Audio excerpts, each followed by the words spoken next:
Check, check, check, check, check, check. Okay. Okay, that's okay. Mic sounds like it's working. Good. Chat is working. Let's just need to confirm.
Okay. Good morning, good afternoon, good evening. Welcome back to another Coding Not So Every Day Until I Get a Job. This is 137. I'd like to continue regarding the CS50. Basically, trying to fix my brain and relearn a lot of things, basically. And we are on week 3 problem. We were trying to solve the plurality, which is like the election count. We last time, okay, now let's open the terminal. So yesterday we made the yeah, basically I want to read this again and kind of um yeah, we made the pseudocode, and probably right now we could write the code. And yeah, so yesterday we kind of create a CS50 local.c and the header file, which contains some of the function and the string type that the CS50 uses. And yeah, I guess we should continue again today. I don't know if I could start with the week 4 or not, or I might. What I might do is probably just finish this what's it called, finish this like problem, and then tmax new as tunefish.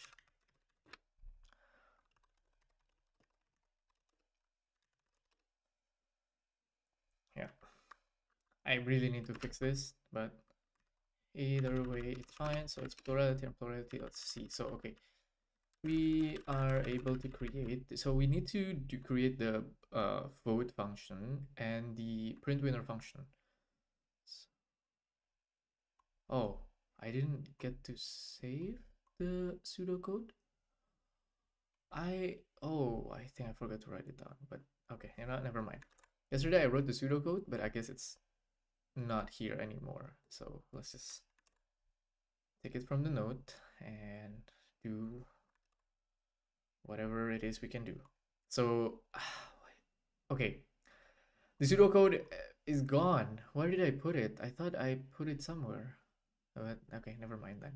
But yeah, we already have the include. We already have a lot of this. Okay, I'm gonna play some panda beats, I guess, because it's just not that fun. But once we're in the lecture, I'm gonna turn the music off. But for now, let's just play some music, because it's going to be quite boring if not.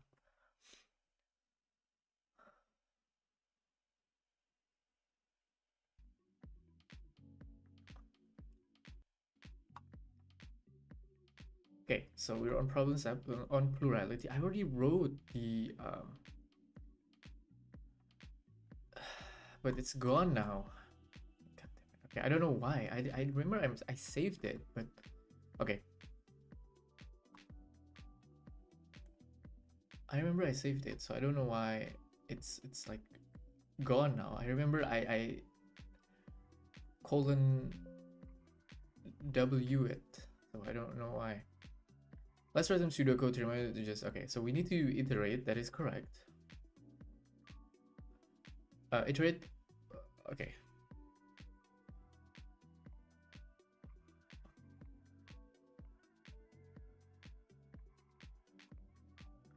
So to iterate that, damn it, I forgot. Okay, we can do the.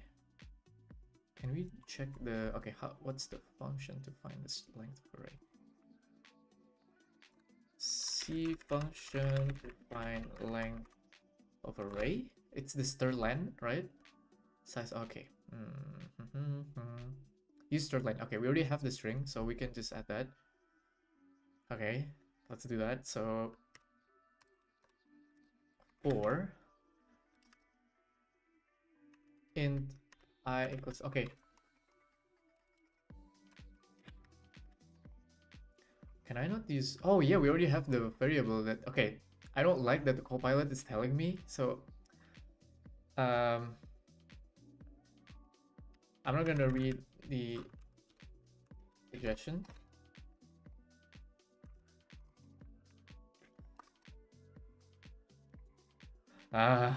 Copilot, please. Okay. Is there a way where I could disable Copilot for a bit? Because this is not fun. I don't.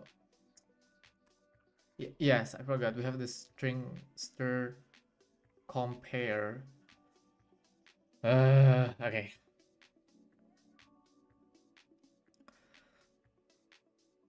You know what? Thank you, Copilot. We have AI too, but I want to be able to think. You know. Okay, I'm gonna try to disable Copilot first.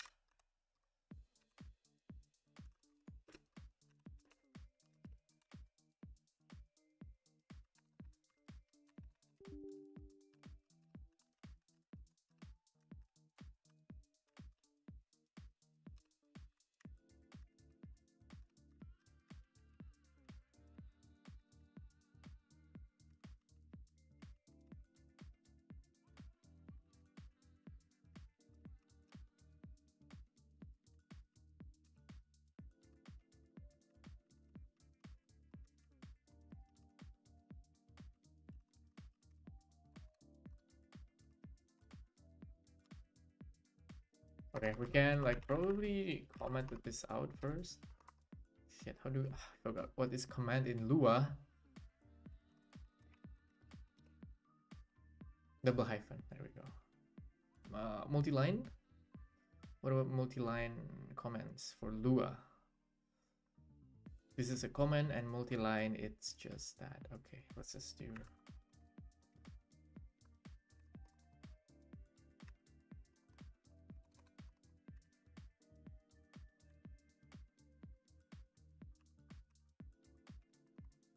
Okay, that doesn't work.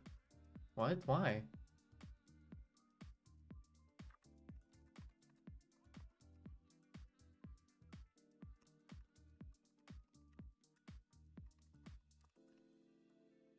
Okay. Let's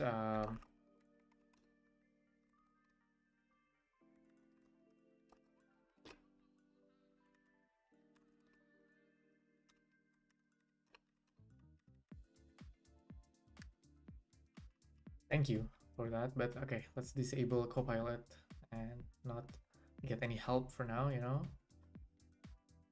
So yes, iterate through the candidate because we have the candidate count variable here, and we get the candidate count from this input. Where is it? Candidate count is, yeah, based on the argument, the argc.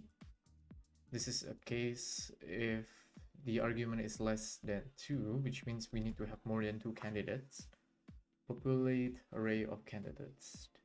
Yeah, and it's, yeah, that's basically gonna, yeah, candidate count is basically that with the maximum of the number defined at the beginning. This will be initialized. The candidates array with the name set. Okay.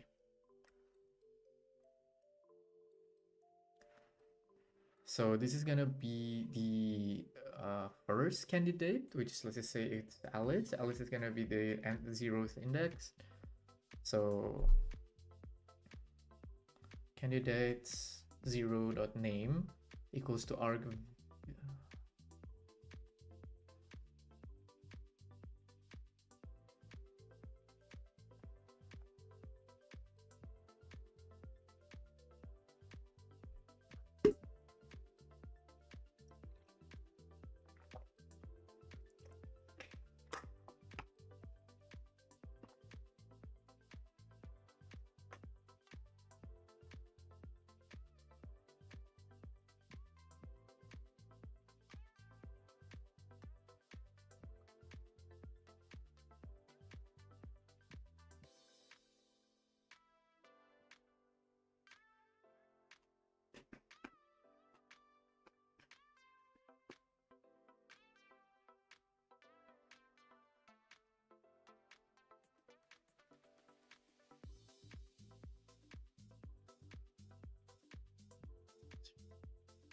You need only 2 pieces of permission.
Oh, why do I suddenly forgot how to do this?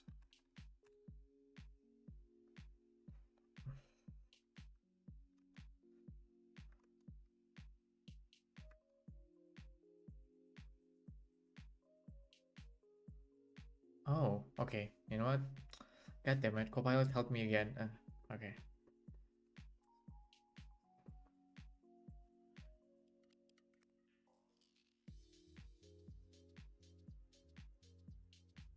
Do we need one more variable to say the candidate no?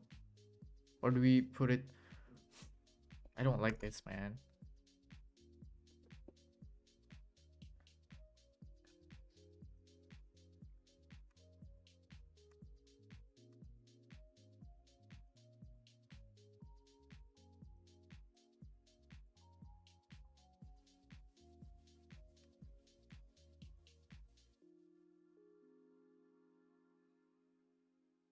This is not helping, is it? Why is it doing that though?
How do I disable it?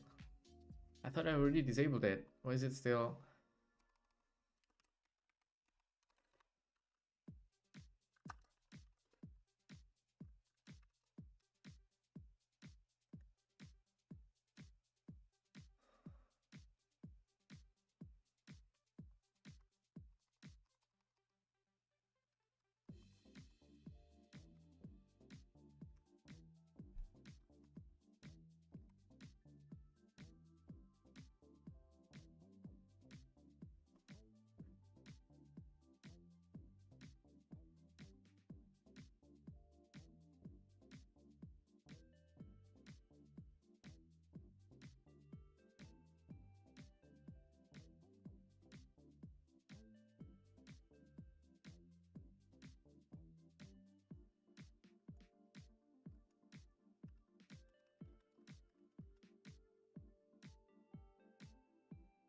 Yeah, this is what I have in mind. Thank you so much for...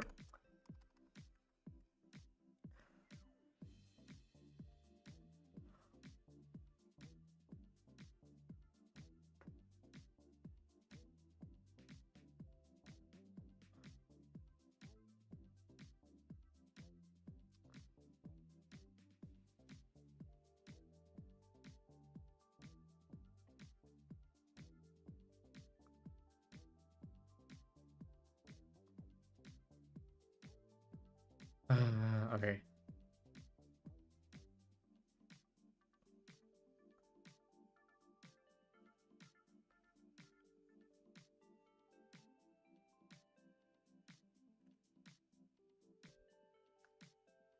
Okay, let's try it and see if it runs, because I bet there is still some bugs with this and some sort of if the not the character, if the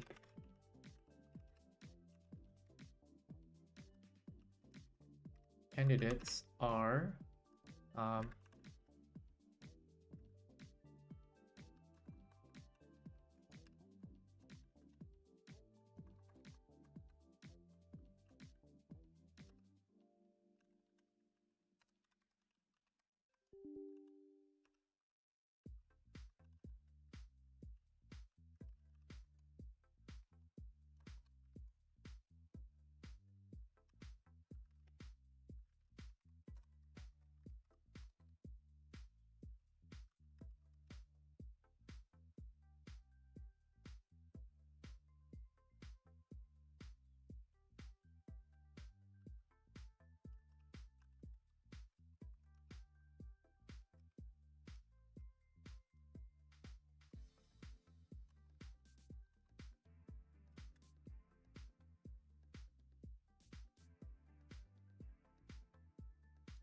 do we have to make it inside of one file?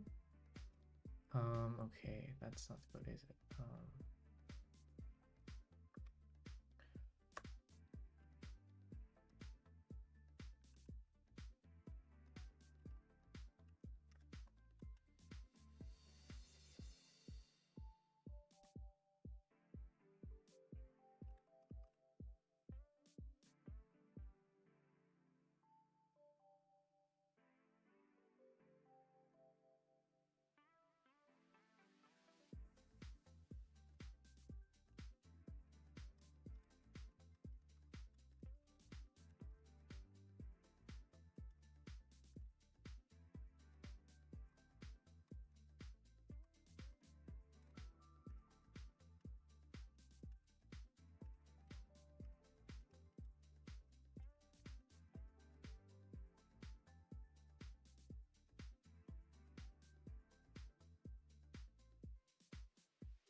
Let's try. Oh, sorry.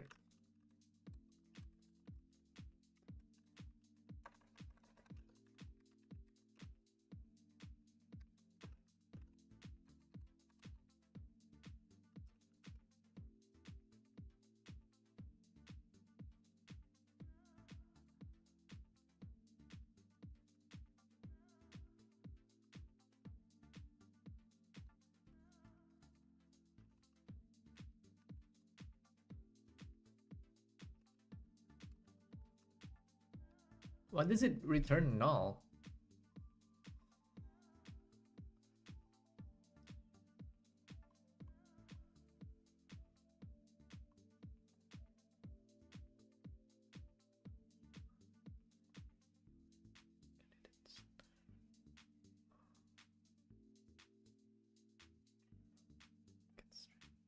This one printed out null.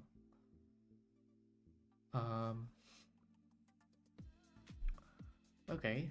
At least it worked, but for some reason, did I use the wrong get string? Um, okay.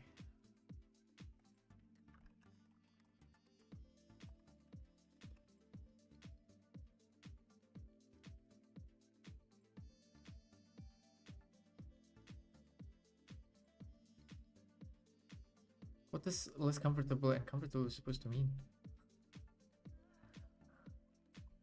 I want source code, bruh. Okay.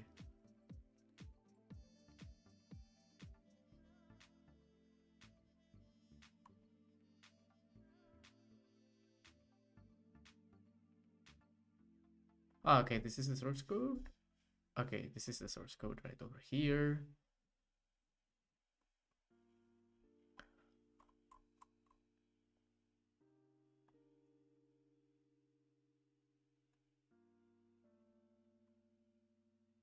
There we go. Should we just copy paste this? The whole thing? Okay, I'm gonna read it and try to understand it, I guess. Bang kenapa aku NI? What's wrong, man? What's wrong? What's wrong?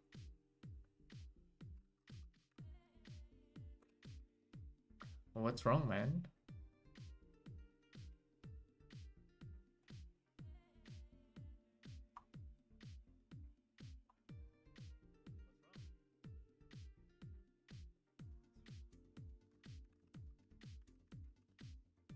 Kenapa bang?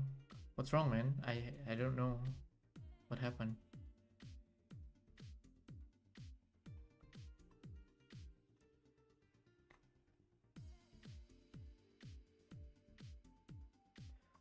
So we have get char, get the, okay, how does the get string work?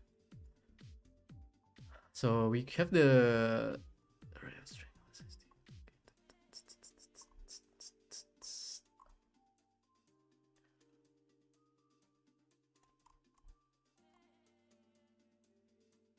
Can we get the get int here?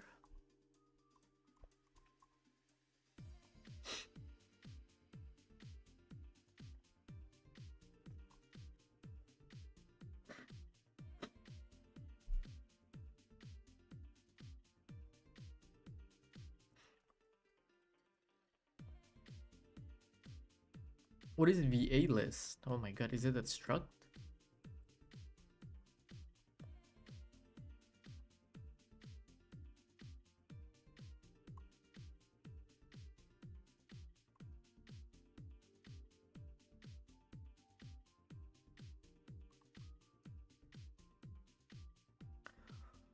Okay, grow buffer if necessary, increment buffer's capacity if possible. Get char. Okay, this is definitely a different implementation than the one ChatGPT gave. Maybe it's just harder. But we can test that it is working. I guess I don't know why it just posted null. Okay, the thing is I want to try Alice Bob, but we have 4 numbers of voter where it's Alice, Bob, and Bob. So it's gonna be Alice and Bob, and then a tie. So maybe we can add like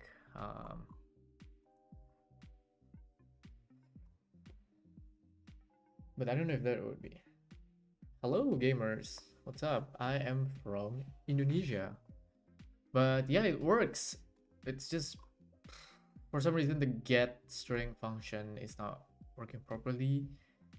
But yeah, I guess it's just 3 for loops using the string compare function where to get the candidate name and check it if it's the actual name, if it's there, you know. And then we increment the vote based of that candidate count input, and then in the print winner we have the maximum. We have to make maximum votes from the candidate count. We also loop it again, but in this case we need to compare whether the values of the votes from the vote function is greater than the max votes, and if it is, then the max vote is going to be the value of that person's vote. If we iterate it, let's just say we have Alice and Alice. So since we use the vote function first to grab Alice and Alice, it's going to have candidate 1 is Alice, and then the vote inside of that struct is 2. And then we have Bob at least 1, and 1, we can see that Bob is like the 1th candidate in the array, so he's gonna get 1 vote. But then after the vote is finished, it's continuing to the print winner. The print winner checks the first one. Oh, Alice has 2. That means the max votes is 2 and is Alice. And then we do another loop. I don't know if this is efficient or not. Maybe there is a better way to do it, because this is 2 for loop is like O of n, right? And this is like n squared, wouldn't it be? Yes, I'm majority. I'm from Indonesia, but I'm currently at least have a plan to continue my study in Germany. So, hallo, willkommen, Gamers. Herzlich willkommen zu diesem Stream.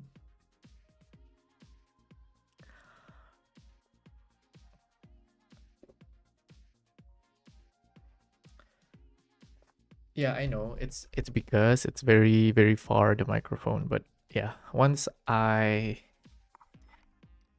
get, I don't know, probably if I'm that desperate, I'll probably buy a monitor arm. Sorry, it's like a microphone arm.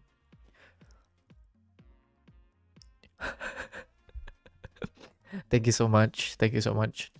I don't have, since my, like, what's it called again? Like the hour, the watch hour is not 3,000 yet. I couldn't have like one of those like super tanks or something like that, but I am close.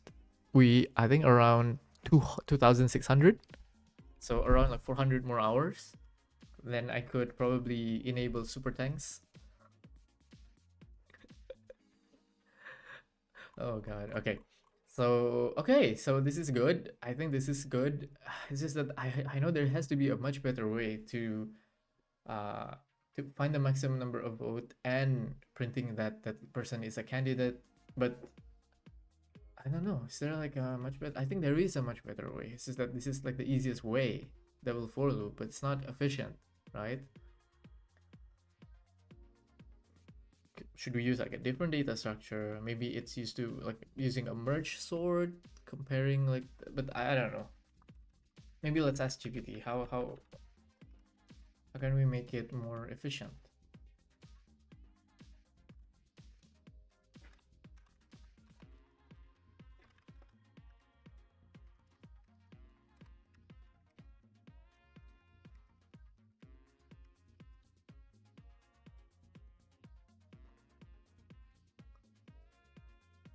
Oh, what? It's already all open, even though it's 2 for loop?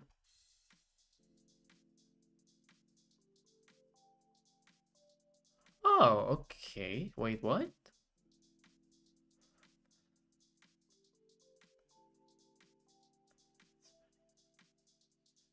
Oh, damn. Okay. Do you have a recommendation for like those donate stuff? Because I don't know. Should it be like the Indonesian version? Should it be like the German version? How's the tax gonna work? Cause how's that gonna work? Okay, let's see like the cheapest and easiest, like the most.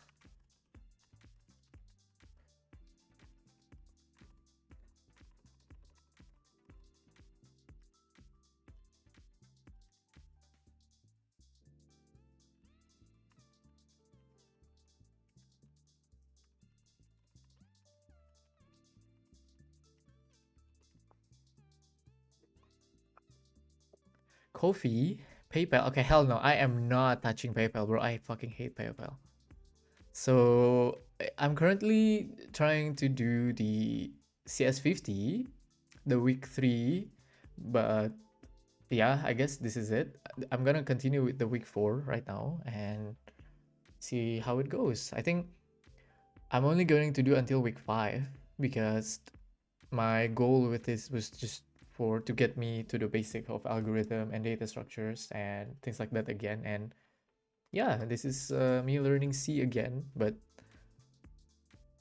yeah, to be honest, I kind of just wanna be better and just not freaked out when I do interviews, because yeah, that's the motivation at least.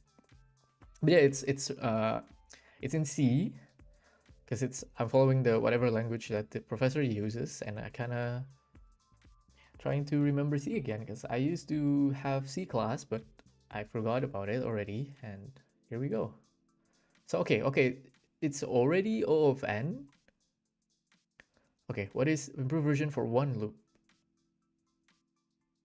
Even though it's like it has two for loops. Oh, because it's not a nested for loop, is it? Because okay, I see. Okay.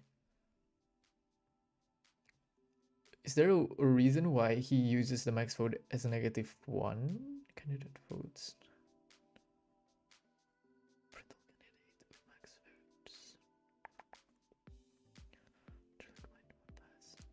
We can track winners dynamically without two loops. Track list of winners. Oh, okay. It's just creating a new winners array and just putting it there in the, okay. Winners list. Store this candidate.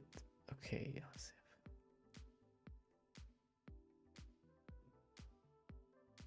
track winners as votes are added. Oh, okay. This is like the O of 1. Okay. They donate on Streamlabs or Coffee.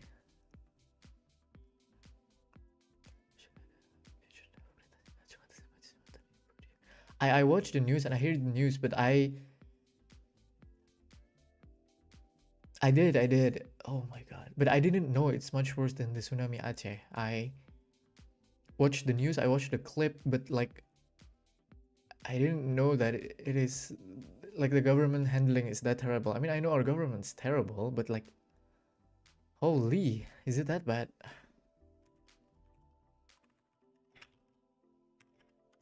Worse than Aceh? Really?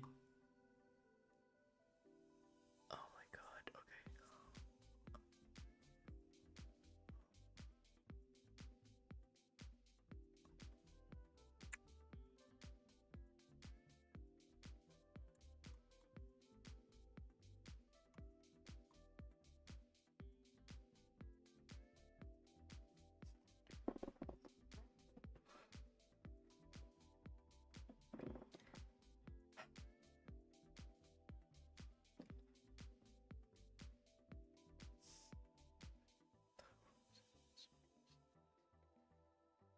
Man, come on, man.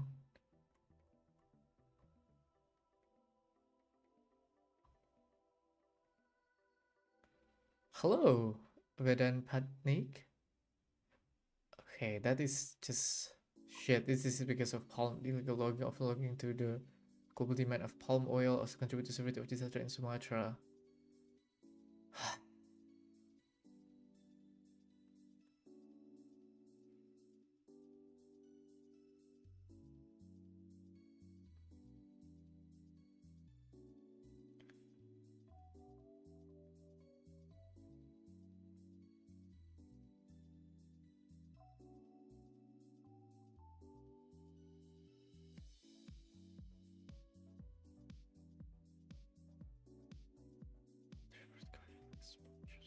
Can fall under the pressure, which also contribute to making climate change worse. Damn. Any good browser recommendation? I'm on Mac. I'm on Windows, so I'm not entirely sure I could give a proper recommendation. But man, prayers to the people. Man, why is it every time I'm here, all the news is terrible. Like even from the past, like a year or two ago when I left Indonesia, it's just like the constant news I heard is terrible news. I hope everyone okay, and I know the government sucks, man. I was a developer for Arc? No way. Are you serious? Sorry, I know the topic was a bit saddening and okay, I just Is there a way where we could donate a proper one, not the shitty one that is being like stolen again? Okay, coffee, no platform fees on single donations. Is a defense donate account great for us? Okay, really? Okay, I'll check coffee out. Okay.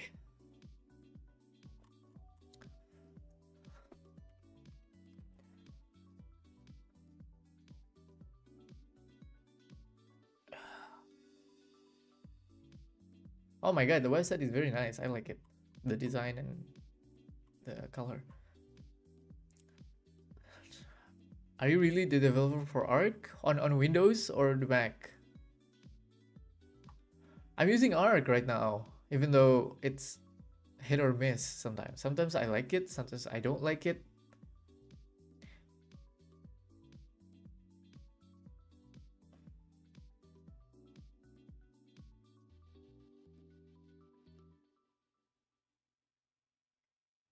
PayPal or Stripe? Oh hell no. Anything but Stripe, please. Sorry, anything but PayPal.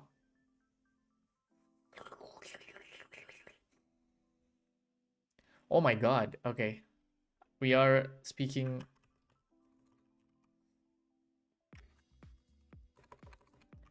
Mr. Patnaik, could you I should be asking suggestion. I'm here just learning. Oh my god. Do you have the Perplexity account? Oh my god, yeah. Why not use the Dia or whatever the browser company is using? PayPal's fees horrendous because of this guy.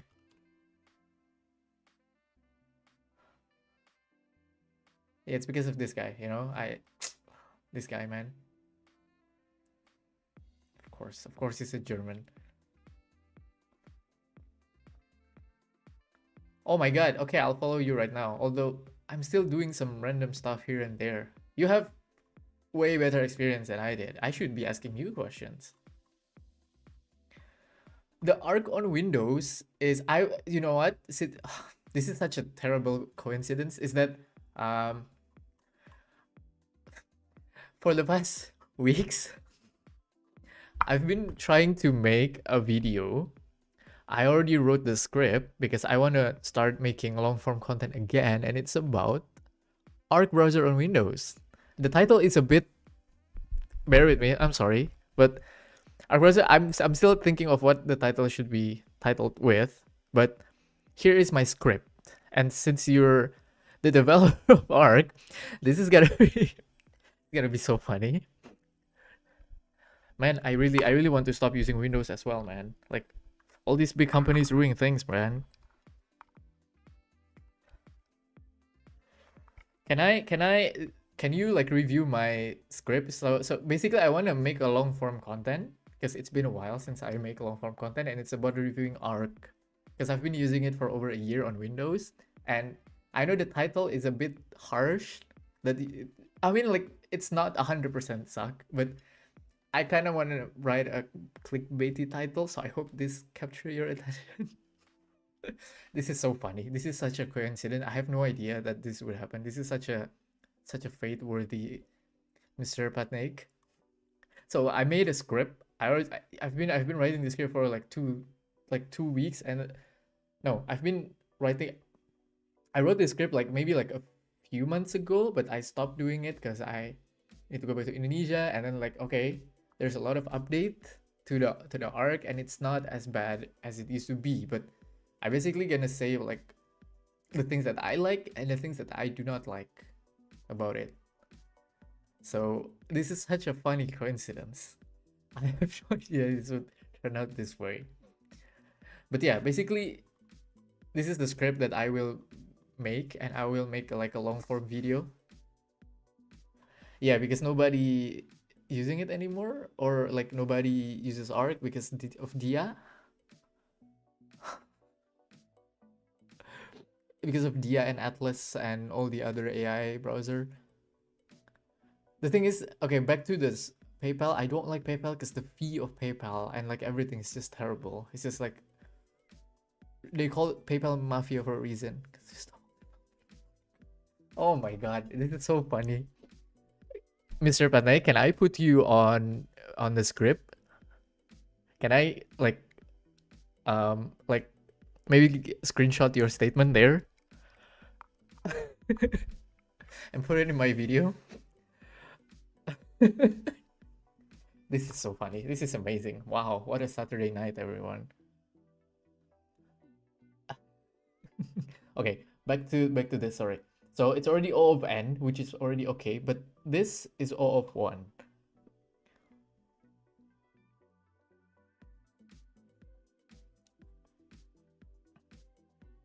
But yeah, okay, never mind. Okay, I think we should continue with this.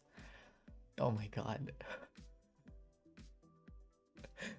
Can I pin the I'm gonna pin that.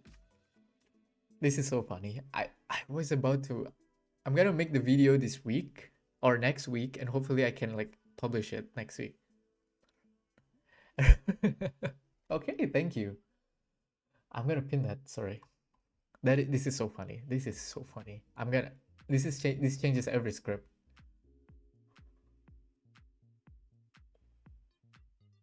So everything is on Dia right now, correct? When will Dia be available on Windows? Do you have a its header information?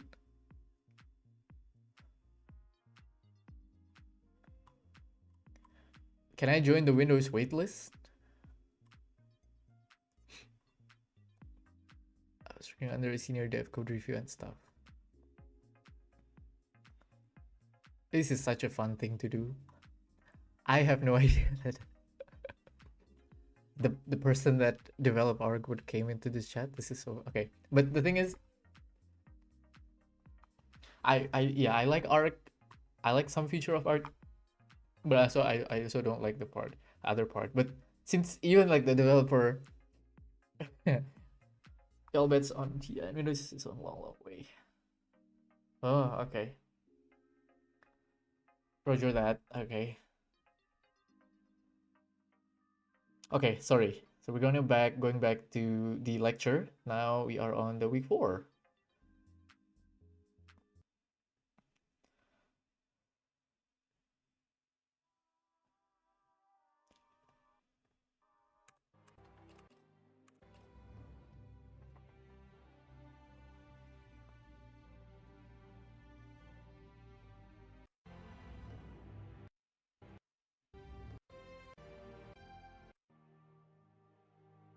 Enggak, waktu itu enggak sempet karena ngantrinya lama banget dan waktu itu udah malam jadinya enggak jadi. Sebenarnya itu salah sendiri sih karena waktu itu tuh harus ada daftar tapi kelupaan dan nggak tahu ternyata bakal seramai itu jadinya udah ngantri kayak 3 jam 4 jam akhirnya nggak jadi karena malamnya harus pergi lagi harus ngejar kereta jadinya nggak sempet vote.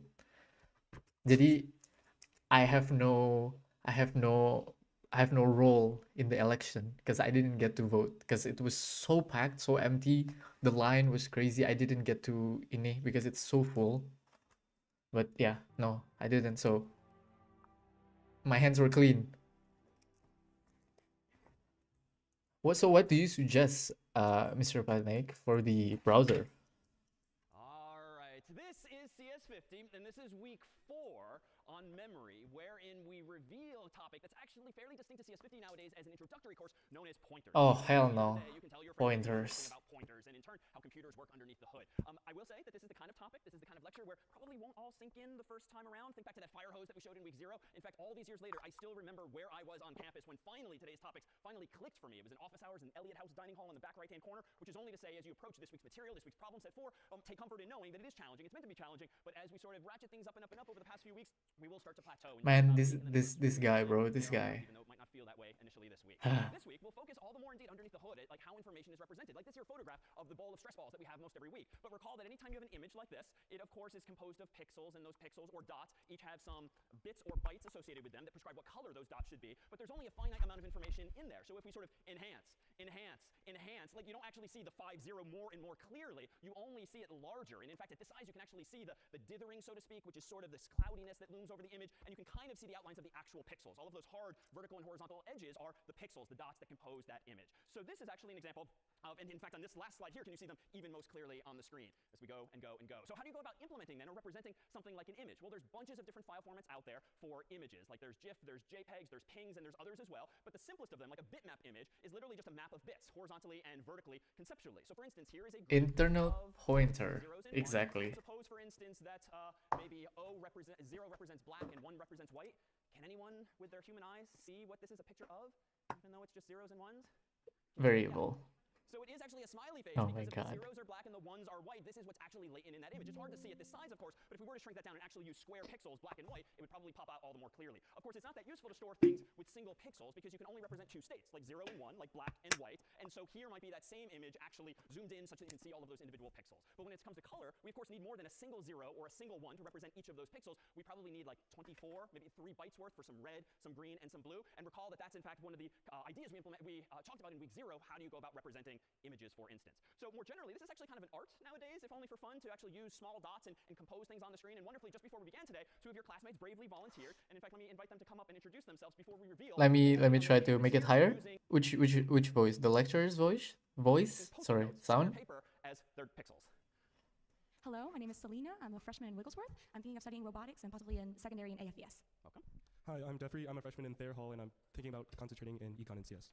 Welcome, and allow me hang on to the microphone if you would. I'm going to go ahead and reveal what they kindly did on very, very short notice before class began. And here's what they came up with: a grid. Wait, there is a homework? What homework? There is a homework? No, I mean I already did one. Like that's it. I'm just gonna edit it and speed run the other. Of pixels, 2 colors here. What is it that we're Can you looking at? tell what it is? Shall we say? It's Oh, actually, well, should we make? Good now, what okay. did they made? There is a They're homework? a little insecure about their pixel art. Is it this one? The plurality? Or is this there's another homework? But you know what? It's fine. Shout it It's out fine. louder. Again? A flamingo? Is it a flamingo? No? no, they said a palm tree on an island. Oh, it's a palm tree on an island. All right, maybe a round of applause for palm tree on an island if we could. Thank you.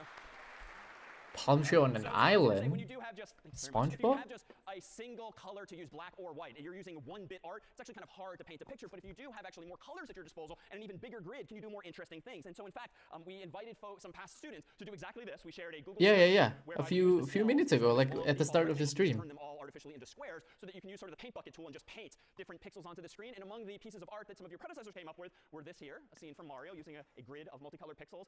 This one here of Scratch the cat. This one here in honor of the Harvard-Yale football game coming up in a few weeks' time.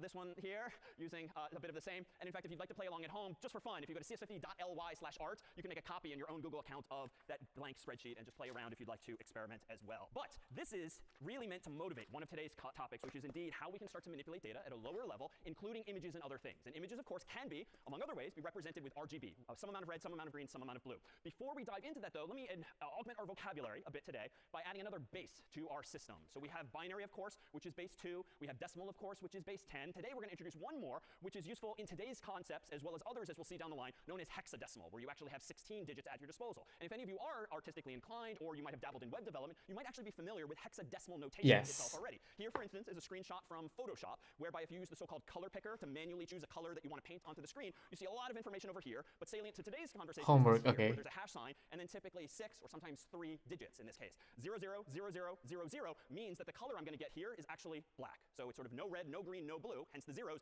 means you're going to get black. Meanwhile, if I play around with the same color I picker did. and I'm watching this at 1.5, by the way. either See? all caps or in lowercase, I actually get a color that we're going to see today is going to be white, which is like a lot of red, a lot of green, a lot of blue, all the frequencies of light coming together to give us what we know as white light.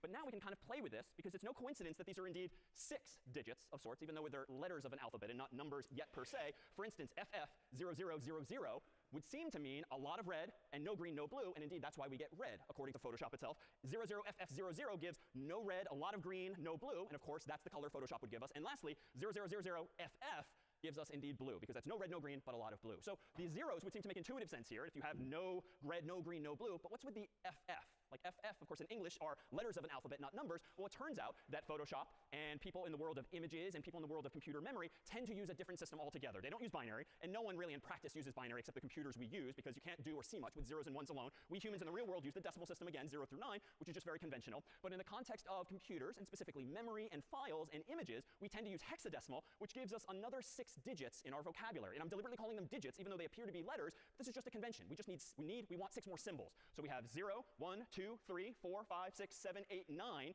I don't want to say 10, and I don't want to write 10, because that would be 2 symbols on the screen. So the world years ago decided, all right, when we want to represent 10 with a single digit, let's call it A, and then B for 11, and then C, and then D, and then E, and then F, where F happens to be 15. So this is what's known as hexadecimal notation. And it's really the last of the notations or systems that we'll use. You can use uppercase or lowercase. The software you use kind of decides what convention to use, but they mean one and the same. So hexadecimal, hex implying 16 in this case, otherwise known as base 16. All right, so just a bit of jargon out of the way. How does it actually work mathematically? Like the exact same way as in week 0. The math is a little different. It's not going to come to you intuitively in the same way, but the system is the same. If you've got 2-digit values here, like here are some placeholders, the columns represent the 16ths to the 0th place, the 16th to the 1 place. That math is easy. This is the 1s place. This is the 16ths place. Instead of in our human decimal world, 1s, 10s, 100s, or in the binary world, 1, 2, 4, 8. Same idea, just different powers for each of the columns. All right, so this number, 0, 0, represents the number you and I know as 0. In hexadecimal, 0, 1 represents the number you and I know is 1. And it goes from there pretty straightforwardly. 0, 5, 0, 6, 0, 7, 0, 8, 0, 9 translates to exactly what we know in decimal, like the number 9, because it's 1 times 9 plus 16 times 0. It's a little more interesting when you're using 2 digits, but you're using hexadecimal, because now if I want to count as high as 10 Can be decimal, A? I would represent that in hexadecimal as 0A, 0B is 11, 0C, 0D, 0E, 0F, and there's our F. And F, I'll stipulate, just represents the number we know as 15. So 1 times F gives us 15 plus 16 times 0. All right, dot, dot, dot. We're not going to do the whole range of numbers here, but I don't want to call this 10 in hexadecimal, just like in binary, even though you might see 1, 0. You don't say 10, you would say 1, 0, same in hexadecimal. So this is 1, 0. But if I translate this pair of digits to decimal, what does this represent? 16. This is 16, because I've got 16 times 1 plus 1 times 0. And on up, and on up, and on up. We can sort of do this for quite a while. It gets interesting only once we get to the end. Using hexadecimal, as I've defined it, what's the highest we can count with 2 digits then in hexadecimal?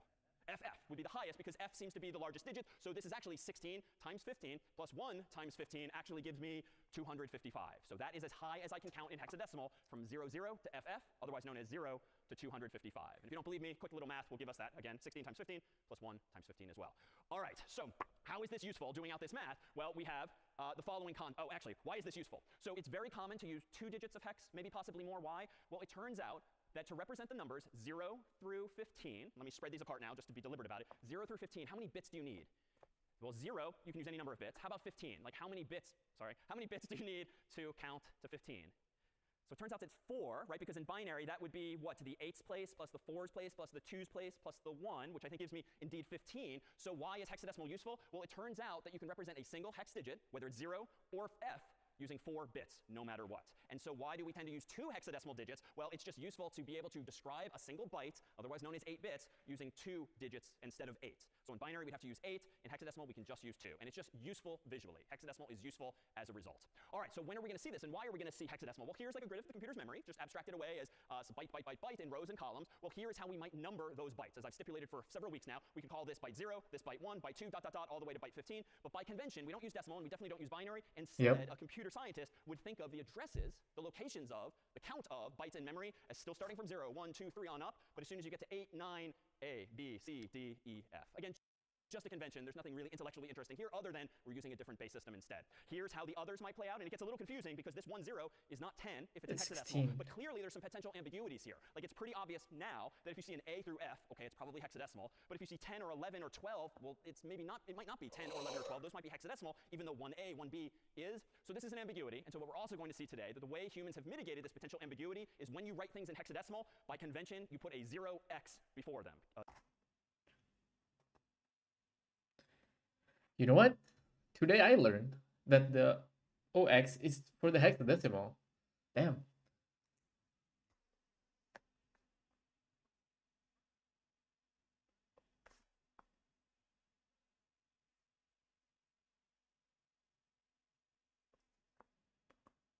Zero and X. 0 and X1 until like, wow, okay. 0 and typically a lowercase x. That does not mean anything mathematically. It's not an extra 0 per se. It just means to the human reading this, here comes a hexadecimal number. And now there is no ambiguity. So we're going to see a lot of this today. Generally, we won't care about the numbers, but that is what we're going to be looking at, is hexadecimal. So any questions on hexadecimal, which again is just another way of representing numbers? Any questions on hexadecimal? Okay, so let's see this in practice and start to tease apart what's going on underneath the hood of our computer all of this time when we actually start to use variables and more. So here's a single line of code. Give me an integer called n and initialize it to the value of 50. So fairly straightforward. So let's actually do something with this kind of code. Let me go into VS Code here. Let me go ahead and create a program called, let's call it addresses.c, because I want to look at the locations in memory, the address of things in memory. And let me stipulate too, as we've said in the past, just as mailboxes in the real world, houses and buildings in the real world have unique addresses, like we were at 45 Quincy Street, Cambridge, Massachusetts, 02138 USA, similarly does your computer's memory have addresses, but they're super simple numbers like 0, 1, 2, ... all the way on up. So I've created a program now called addresses.c. Let's just play around with some familiar code. Let me include standard.io.h. Let me do int main void, so no command line arguments for this. Let me declare that variable n, set it equal to 50, and let's just print out n. So this is like week 1 stuff, super simple and presumably familiar by now, whereby I want to print out, using the %i placeholder, the value there of n. All right, hopefully if no syntax errors, I can do make addresses, enter. So far so good, /addresses. I thought you already know a lot of this stuff. Those nope. Like to be honest, no, I don't. That's the thing. I don't. Expected the number 50. But what's actually going on inside of the computer's memory? Because a lot of the things, yeah, a lot of this memory stuff, low level stuff, was in like early uni year, and I already forgot a lot of it. So that's why like relearning this after I learn web and learning other languages and building like other projects, I can understand why this is such an important thing, and I should have really not skipped this fundamental stuff. So Zig or Rust? To be honest, in terms of that question, I'm also not sure. But I've seen a lot more Rust job compared to Zig job on like job platform. I am not very familiar with those two languages as well, but I've seen more like Rust jobs opening compared to like Zig. But yeah, I also like saw a lot of like embedded stuff, embedded engineering and everything, and a lot of the role still requires mostly like C++ and C. So with some having Rust. So I've never really, at least me personally, I've never seen a lot of job opening for Zig, but I heard it's a very good, like people said that it's like a better C. I'm not sure, you know. The only low level stuff that I've tried was for like Arduino, and that was using C. So I've never really tried other low level like Zig or Rust. That's more, yeah, for all the low level stuff. But yeah, I'm not.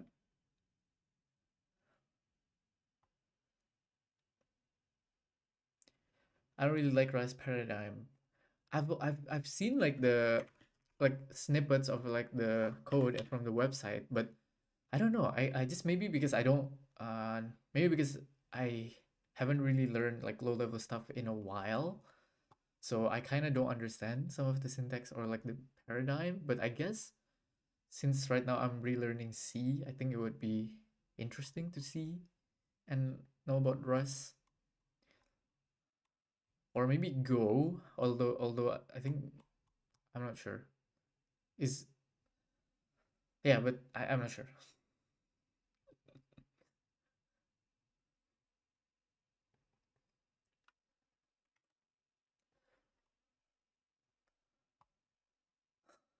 Russ Lang. The crab.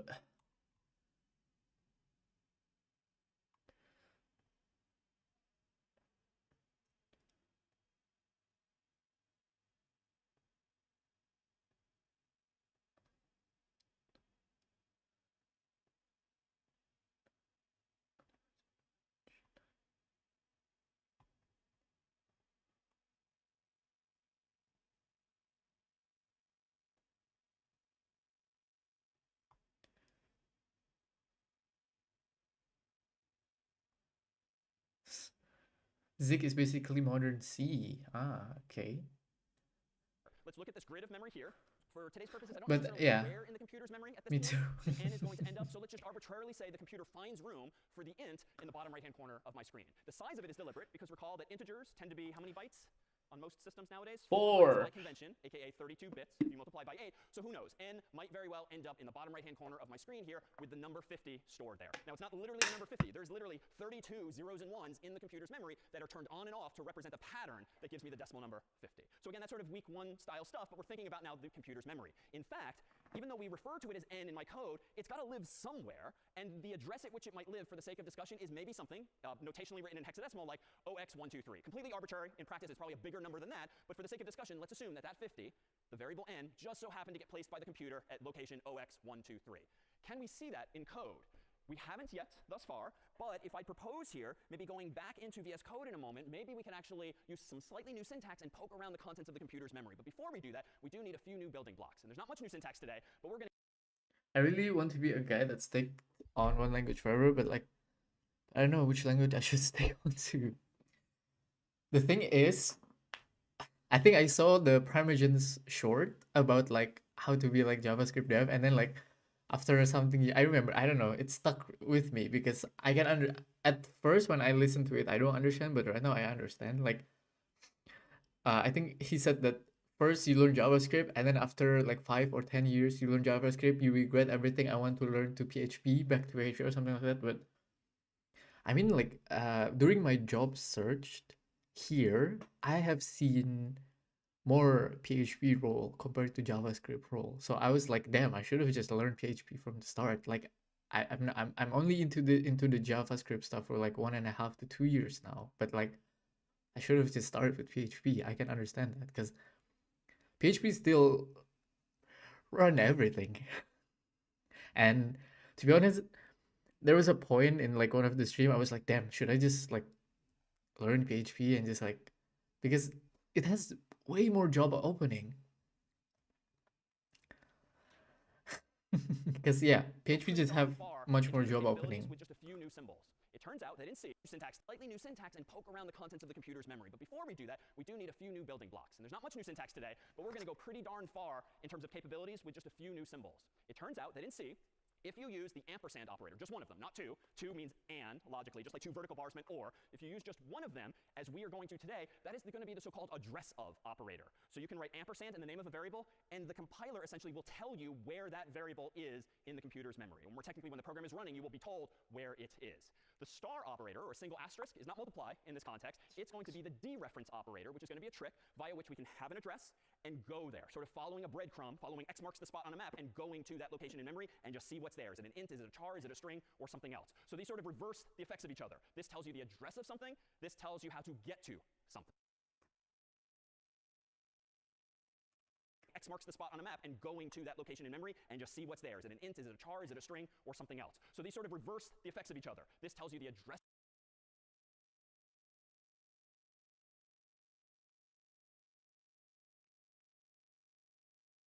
of something. This tells you how to get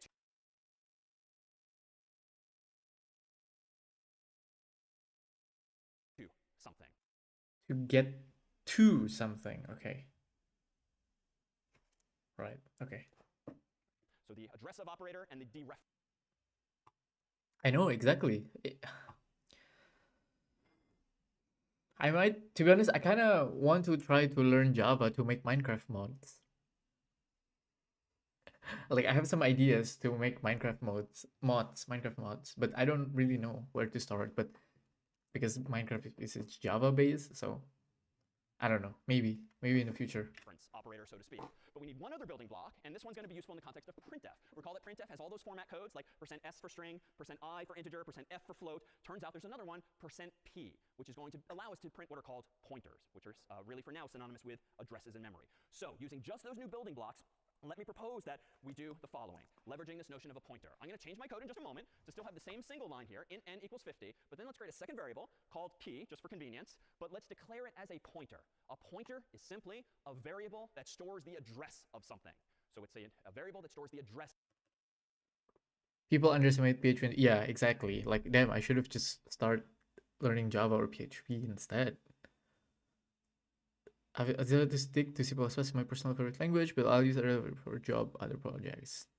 What role are you currently in, Vinay? Or like, are you applying? Are you already at a job? Like, what's the stack do you use? Sorry, I need to repeat this because addresses in memory. So using just those new building blocks, let me propose that we do the following, leveraging this notion of a pointer. I'm going to change my code in just a moment to still have the same single line here, int n equals 50, but then let's create a second variable called p, just for convenience, but let's declare it as a pointer. A pointer is simply a variable that stores the address of something. Same single line here, int n equals 50, but then let's create a second variable called p, just for convenience.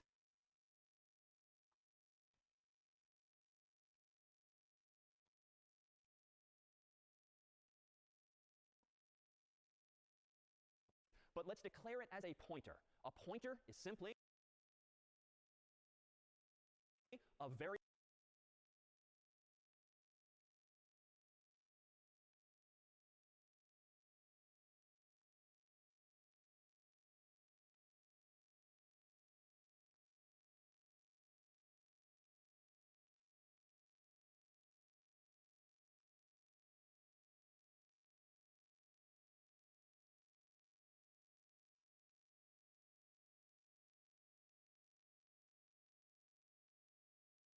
pointer is simply a variable that stores the address of something.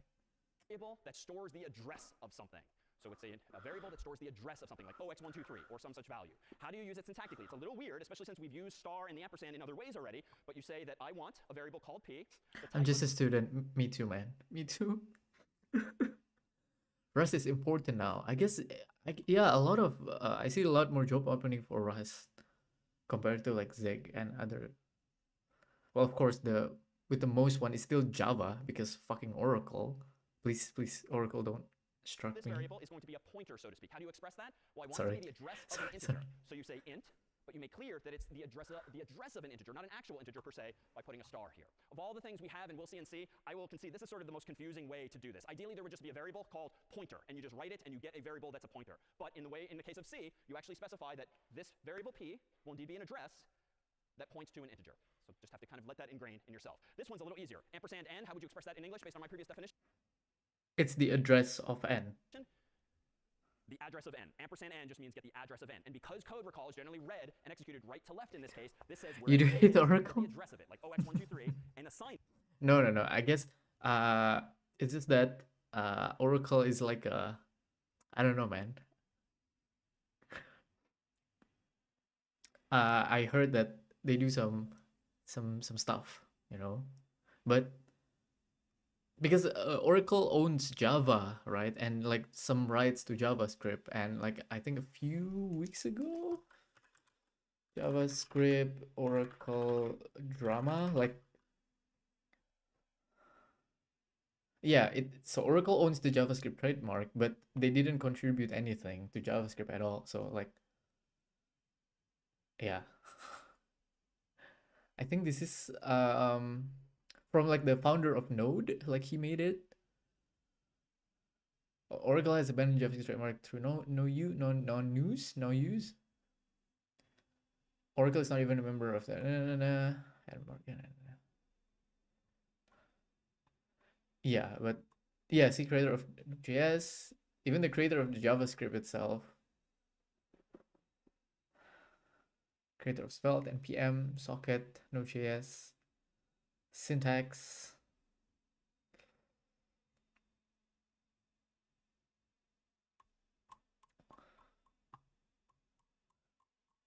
It's because they have a lot of money, but it's not that I hate Oracle. I don't really like them either. To the variable p. What is the variable p? It is a pointer, so to speak. That is the address of an integer. So it is arcane, it's a little weird, but this is kind of as low level as we can get with C, with just telling the computer exactly what we want to do. So let's see this. Let me go back to VS Code here, and quite simply, after clearing my terminal, let me go ahead and print out, using %p, the following address of n. And then we'll enhance this code to actually introduce, actually no, let's do this exactly as I did. Let's go back into VS Code here. Let's declare int star p equals ampersand p, and then print out, not n itself, but print out, using %p, the value of p itself. So what is this going to do for me? It should print out the address of n. All right, so in my terminal window, make addresses, enter. I messed up because I did something stupid. I forgot the semicolon, as you might have one or more times the past few weeks. Let's do this again. Let's make addresses. Enter. Damn it. I screwed up a second time. I want the address of n, not the address of p. All right, so I'm doing well. So much for remembering this concept from the dining hall of Elliott House. All right, so make addresses, enter. Oh my god, thank you. All right, so now it works, hopefully. /addresses. It's not going to be as simple in the actual computer as 0x123. It's probably going to be a bigger number, and indeed, it's a much bigger number, but there is an address of some sort. It might be different, run on a different system, but it turns out that the variable n is stored at location 0x7ffef3c2925c, which is just a really big number that if we did all of the math on paper, pencil, or computer, would be a really big decimal number. Why? The server has lots of gigabytes of memory, billions of bytes, so of course it's probably going to be a big number like that. Now I don't strictly have to create p. In fact, let me do what my instinct had me doing a moment ago. Let me delete p and simply just print out directly what is the address of n. Let me go ahead and recompile the code, make addresses, /addresses, and I actually do get a different address this time. Why? Because I've run the program again, and things got organized in memory a little bit differently. So these numbers are not going to remain invariant, unchanged, but every time you run the program, things might deliberately or for other reasons get moved around. But all I have done is ask the computer explicitly, what is the address of n? And that's what I'm seeing. All right, so just to recap then what these lines of code are doing, previously when I had both n and p, this latter line is just asking what's the address of n, storing the address thereof in this variable p. But there's some disagreement in the world as to how you should write this syntactically, and just so you've seen it, in case you see a video or a tutorial or a book that disagrees, this is really the conventional way to write the star that means, hey, computer, this is a pointer to an integer, the address of an integer. You could also write it this way, and some people do this. I do think it's a little, this can get you into trouble in certain cases. Some people do this with spaces on either side, which even looks more like multiplication, but it's not. All three will work, but the recommended, the conventional way is indeed to do this, even though I do concede it looks a little weird, but it'll get more and more comfortable over time. All right, so if you're with me that what we've just done amounts to just figuring out where in the computer's memory a variable actually lives, I think we can poke around further to see even more of what's going on. In fact, let me go ahead and propose this. Let me propose here that we go back to VS Code here, clear my terminal window, and let's go back to the version before where I explicitly did have p. So int star p equals ampersand n, and then again printf quote unquote, and what I had before was %p\n, comma p. So this printed again the exact same thing, the address of n. But what if I actually want to print out n itself? Just like I did in week 0. Well, in week 0, oh sorry, just like I did in week 1. In week 1, I could have just done, as I did a few minutes ago, this. And this would print out, in the old school way, the value of n. And just as a quick check, make addresses, /addresses, and there's my 50 as expected. But now that I have these two other operators, whereby I have both ampersand and star, I can kind of poke around with them, play around with them in ways that should hopefully, with some practice, make sense. So for instance, I could do this again. Int star p equals the address of n. Well, I could print out n, literally as I'm doing now, or I could use the location of n, called p, and go there with the second of these two operators, the dereference operator. The dereference operator, the single star, means go to this address. And so now, when I go back to VS Code and I do make addresses, /addresses, enter, I still get 50. I'm kind of jumping through hoops proverbially here because this is sort of the stupid, longer, more complicated way to print out the value of 50. But it just speaks to the relative power that I have by just figuring out what the address is and then going there. But the confusing part, I do think about this for me and for most folks learning this, is the following. The designers of C, decades ago, made, I would say, the unfortunate decision to use the star in two different ways, and three different ways in total. One, multiplication. We saw that in week 1 since. But notice that there's two different uses of this star operator. Here, it literally means go there. Dereference the address, that is, follow the breadcrumbs and go there. But when you declare the pointer, when you create the pointer, you also use a star, but you also use the type. So what's confusing, at least to me, is that we're using the star in two different ways, both of which are related to addresses, both of which are related to pointers. But when you create a variable or declare a variable for the first time, you specify not only star, but the type of the pointer, just like any other variable declaration. But when you use the pointer subsequently, you do not mention the data type again. The compiler is smart enough to remember, OK, got it. You wanted a pointer to an integer. The compiler will remember that for you. You do not need to remind it. So admittedly confusing, but on line 6, we are declaring the pointer and assigning it a value. And on line 7, we are dereferencing the pointer. So one creates the pointer, one goes to that there address. So in terms of what's going on inside of the computer's memory, let me propose that if we revisit the same grid, and we propose that 50 ended up down here, the value n is actually technically at 0x123, what exactly is p, the second variable? Well, I could draw it as follows in my memory. Maybe by chance it ends up here, sort of higher up on my slide. But this is the variable called p, and the value of p is simply literally the address of n. Why is p so big? Well, it turns out on most systems nowadays, pointers, that is addresses, are 64 bits or 8 bytes, so they just use a lot of bits. Why? Well, you and I have gigabytes, again, of memory nowadays, and if you're counting up to the billions of bytes, you actually need more than 4 bytes or 32 bits, because recall from week 0 even, the highest you can count with 4 bytes or 32 bits is 4 billion, but some of you probably have Macs or PCs that have 5 gigabytes, 6 gigabytes, 8 gigabytes or more of memory nowadays. That means we need 64 bits to count that high, so we can actually label every memory location in order to access these spots. So what is p? It's just a variable whose value happens to be an address. What is n? Well, it simply happens to be an integer at that address. What questions do you have on this? Yeah? Are you able to use more than one pointer in main? Absolutely. Just like variables, you can create as many as you want, including arrays thereof. How do you differentiate them? By way of their name. So I'm using P because it sounds like pointer, but I could call it Q or R or S or T or use an actual English word to describe my variable. I'm just using P for short, just like any variable. Yeah? A good question. Does the pointer have an address itself? Short answer, yes, because anything in your computer's memory has an address, and odds are it really has 8 addresses associated with it, so maybe we refer to it by the first one or something like that. There actually exists, but we won't do this today, pointers to pointers, which answers that question, but here I'm leaving it abstracted away and just calling it P, but it absolutely has an address. Other questions? Yeah? A good question. When you're referencing P in your code, do you dereference it? Do you use star P? Short answer, yes, if you want to go to that location. And that is usually, as we'll see this week and next week, how pointers are useful. You want to go to that location and do something there. It is rarely, if ever, helpful to literally print or see the actual address, because who really cares? Especially if it changes every time I run my code. We as programmers don't care where things are, but that we can get to those locations. Good question. Yeah? Sorry? Yes, without going down this rabbit hole today, we're talking really about virtual memory. This maps underneath the hood using virtual memory to physical memory, but for all intents and purposes, we're talking about one and the same today. Old computers, simpler times. Okay, so how can we now sort of think about this? Well, that is literally what's going on in the computer's memory, but as I just said, rarely do we actually care that it's specifically at 0x123, and in fact, the name pointer kind of conjures up a nice metaphor here. Let's sort of ignore all of the bytes of memory that we're not even using or talking about anyway, and who really cares about 0x123? Let's just abstract that away as we've done in the past with literally an arrow when drawing or talking about these things, and just think of P as being a variable that literally points to another location in memory. So indeed, whenever a computer scientist is talking about or arguing about or designing something that involves memory, they're not going to get into the weeds of doing 0x anything. They're just going to use arrows to draw things on paper or digitally. And in fact, next week, when these sort of all comes to a head when it comes to memory, we're going to build things in computers' memory known as data structures, fancier structures than simply arrays. We're going to do one-dimensional structures, two-dimensional structures, and we're going to use pointers as sort of a thread with needle to connect this location with this one, and this one, and start to create two-dimensional objects, if you will, inside of our Macs, our PCs, our phones' memory as well.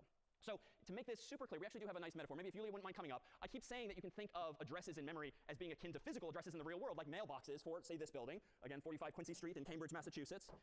And here then is a mailbox that has the name P. So this is appropriate because if a pointer is a variable that stores an address, this here mailbox called P would seem to be, I'll say, storing an address. Meanwhile, Yulia has a separate mailbox here that's actually called N, so it's like a variable in memory. We're kind of cheating because technically the pointer would be twice as big as this mailbox, but Home Depot only has so many different sizes, so they look the same physically. But N, according to the story, lives at address 0x123. So if I am the computer and I'm executing code that looks like star P, go to the address stored in P, that's akin to like a person opening up a mailbox, looking inside, And have the seeing that what's in there is not an 0x123. actual value you care about per se, but it's kind of like a treasure map. X marks the spot, if we sort of abuse the metaphor, which just means if I want to go to the address in P, that means I look in computer's memory, and just to be dramatic, we can do this too. We've got a little big foam finger. This is like the computer pointing at the actual location 0x123, and voila, there is the number 50 that we care about. And for those following along at home, maybe avert your eyes here in Sanders, we can similarly do this with the Yale foam finger as well to dereference that as well. And the crowd went wild for those of you watching from New Haven today with applause. So thank you to Yulia, though, for this particular demo. Yes, we will enhance the applause in the final version of the video. So let's now revisit, admittedly, a bit of a white lie that we've been telling for a few weeks now. And I kind of tripped over this in week 1, but then sort of waved my hand and solved it real quickly by introducing the CS50 library. But I'm going to propose that we revisit what a string actually is. Now, we used strings in week 1. We then began in week 2 to talk about strings, thank you, as just being an array of characters. So that was the first reveal. But even then, we kept using the word string. But it turns out that strings do not exist in C as Oh my a God, data type. So it's not a finally. CS50 thing per se, but there is literally no keyword in C called string string. It's a concept that exists in C, so nothing is that we've said over the past few weeks has anything to do with CS50 per se. Almost every programming language you'll encounter in the real world supports strings in some way, but my claim today is that the keyword string is actually made up for us for convenience over the past few weeks. Now, why is that? Well, up until now, we have been creating strings in code with lines like this. String s equals quote unquote hi in all caps, semicolon. What that would do, according to week 2's discussion of memory, is it would give us 4 bytes in memory for hi exclamation point, and a 4th byte, to be clear, for the null character, NUL, the \0, which is just 8 0 bytes. And we therefore were able to manipulate that string as though it were an array. So s bracket 0 is the first character, s bracket 3 is the very last character, specifically that null character. Well, really, we can start to think about strings a little differently still today. In fact, let me go back over to VS Code here, clear my terminal window, and let's stop playing around with integers like number 50. And instead, let's do this. Let's give myself a string s equals quote unquote hi exclamation point, and then let's go ahead and print it out, just like in week 1 with %s \n, s. Let me go ahead and increase the size of my terminal window, do make addresses, and here is the very same mistake we glossed over in week 1. Error, use of undeclared identifier string. Did you mean standard in? Now, maybe that does sound familiar, but it's kind of a red herring. This has nothing to do with standard in per se. String is undeclared because it doesn't exist in C by default. And in fact, it thinks maybe this is a typo. Standard in is a thing that exists in programming languages, but string, I said, in C does not. But this fix for me, recall in week 1, was to very quickly say, we'll come back to that. And at the top of my code, I went in and added one more include, cs50.h. And somehow, if I clear my terminal, rerun make addresses, that solved everything. And string was brought into existence. But how exactly was that the case? Well, we'll see today what's actually going on underneath that hood as well. So what have I just done with this code? I've simply printed out the string s, but notice I claim what's really going on if I visit the actual memory in the computer is, yeah, it's an array, but if an array is just a chunk of contiguous memory, certainly we could figure out what the bytes are, the addresses are of each of those characters, HI exclamation point and the null character. And again, for the sake of simple discussion, suppose the H is at 0x123, stands to reason that I is going to be at 0x124, exclamation points at 0x125, and the null character is at 0x126. The specific numbers don't matter, but what does matter is that they are 1 byte apart. And that is literally what I've meant all these weeks when I say contiguous. Back to back to back, they're literally 1 byte apart. So once we know this, can we sort of leverage this to play around with and see strings perhaps in a somewhat different light? Well, let me go ahead and do this. Let me go back to VS Code here after clearing my terminal. Let's leave string s as is. Well, let's print out a few different things. Let's actually print out what is inside of s. %p \n is how I can display an address, aka pointer, and let's print out the value of s. Let me go down to my terminal and do make addresses, enter, /addresses, and what I see now is a seemingly random but a much bigger hexadecimal address. So it seems that s is not a string per se, because I literally just told the computer to print it out with printf, albeit using %p instead of %s. But %p just means show me the address of a variable, and it seems that s's technical value is 0x59fb1699d004. Now that is the longer version of what I just proposed for discussion's sake. Unemployment final Let's boss? be a little more pedantic here. Let me go ahead and print a couple more things. Let me print out Yeah, another man. address It's using tough out %p, here, man. But let me print out the address of the first character in s using my array notation. And then let me do some quick copy paste just to see a few more of these. Let me print out location 1, location 2, and location 3. They're So gonna we're really kind of making be use of this arcane looking syntax today. Lots of %p's, but that just means show me address, address, address, address, and so forth. S bracket 0 is from week 2. Just show me using array notation the first character, the second character, the third, and the fourth. And ampersand is new today. Just means show me the address of that character, not the actual character. So if I go back down to my terminal window, make addresses again, I'm going to see 5 values in total now. /addresses gives me this. Let me zoom in, and what's noteworthy is that the very first one is identical to the second one, which seems to imply that s has the same address as the first character of s, but that sort of makes logical sense, because what else would it be if not the first one? And so what we're seeing here now is a hint that whereas %p is printing out literally the value inside of s, what was %s doing all this time? It was, thanks to printf's implementation decades ago, going to that address and printing character, character, character, character, and stopping only once printf finds what? no. The \0, the null byte. So some person years ago literally implemented printf. They literally are using s as an address, going to that address somewhere with a star operator in their code, and then using a for loop or a while loop, iterating over character, character, character, and character from that address onward until it sees the so-called null character. All of this has sort of been happening for us automatically, but that's really all that's going on. If I go back into the visualization of my computer's memory, here's that same simplification using smaller numbers, 0x123, 124, and so forth. And what is s then when it's declared in memory? Well, it's a pointer, which means it takes up 8 bytes, so I am doing this to scale. But what is s really doing? It's storing the address of the first byte of the actual characters. It's storing nothing else. S is not storing the last byte. It's not storing the length. It's not storing anything other than the first byte's address. But that's okay. Why? Because how does the computer, functions like printf, know where the strings end? Just to be super clear. The \0. That's why we're wasting an extra byte all these weeks, because someone needs to know or tell everyone else where strings actually end. Those of you who do have some prior programming experience in Java or in Python or other languages, you can generally just ask a string, like, what is its length? You can call a length function. You can do .length or similar. Those of you who've done this before. That's because in higher level languages like Java and Python, there is more memory being used than just the address of the variable alone. Someone somewhere is keeping track of the length of that chunk of memory. But C is much lower level. It's much more efficient. It's much more complicated in that it leaves it to someone else, something else, to keep track of where strings actually end. Like, that's it. And in fact, I brought these just to be sort of unduly dramatic. Like, all these weeks, we've had these sort of training wheels on, right? Like, where we've had these simplifications of cs50.h and strings existing, and now we're taking the training wheels off, because, like, this is literally all that's been going on since week 1. Not sure that added anything. This is all that's been going on since week 1. But again, that's sort of the design of the course, is to help you understand first at a high level, so you can just get things working and start playing around. Now we're taking a peek underneath the hood to see what really has been going on all of this time. And indeed, who cares what addresses these things live at? And so the way you would typically think about Why do we have to learn about memory to understand pointers? Because that's what pointers is? A variable that stores the address of, yeah, or the address of the memory? Is literally just with an arrow. S is pointing at a chunk of contiguous memory that is null terminated, so to speak. So where did string actually come from? Well, here's how I've been declaring strings today and prior. String s equals quote unquote hi, string being supposedly the type of my variable. Well, it turns out that a string we have seen is really just an address, but it's the address of what, just to be super clear? A string is really the address of its first character. So its first character. So its first char. So I think the implication of this now is that if we get rid of those training wheels and we get rid of even the CS50 library, we can actually start calling strings char stars. And this is what real geeks call strings. Like, oh, a char star in C is known to mean you're just talking about a string, but you're doing it at sort of a lower level actual vernacular, which implies that the address is, in fact, that of its first char. The address of its last char is implicit in that null character that we've been using all of this time. So we've actually seen this kind of before. In fact, just recently we introduced the notion of persons, and I said, well, if we wanted to invent our own data type, and a person, for instance, would have a name and a number, we introduced syntax like this, which was kind of a mouthful, but the only interesting part is what's inside of the data structure in this case. Person was the name we gave to the data type. This whole struct is what we wanted a person to be, and the way we brought a person into existence in C was we defined a type using the typedef keyword in C. That's actually going to be the trick to what we've been doing in CS50 for the past few weeks. We're using typedef to define our own type.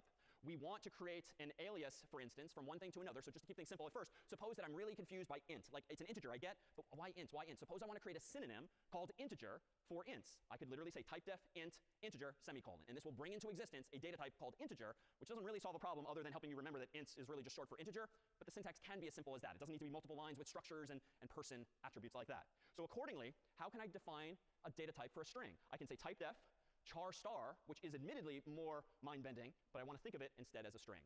So inside of CS50.h, since week 1, has been literally this line of code. A bunch of other lines too, but this one-liner, because you're including it at the top of your code, brings into existence the keyword string, but it's just like doing an automatic find and replace between string and char star. That's all that's actually happening really underneath the hood. Okay, what questions do you have on what a string actually is in this case? It's all what's inside of CS50.h. Yeah.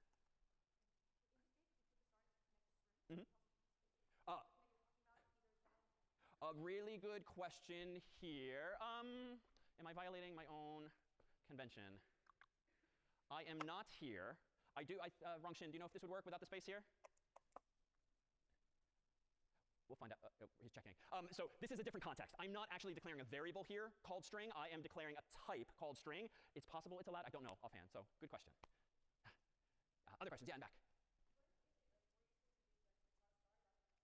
Really good question. When is it more useful to use char star instead of string? Honestly, after you exit CS50, you should not use string anymore. And in fact, among the things we're going to do next week is take the last of these training wheels off and take away the CS50 library so that you actually use only native C code per se, so that there are no more training wheels physically or virtually otherwise. So in the real world, if you ever write C, you would just use char star. We use string only because I dare say introducing char star and these memory addresses and like mailboxes all in the first week of C, it's just too much when all we want to get working is like hello world or Mario or the like. Other questions? Yeah.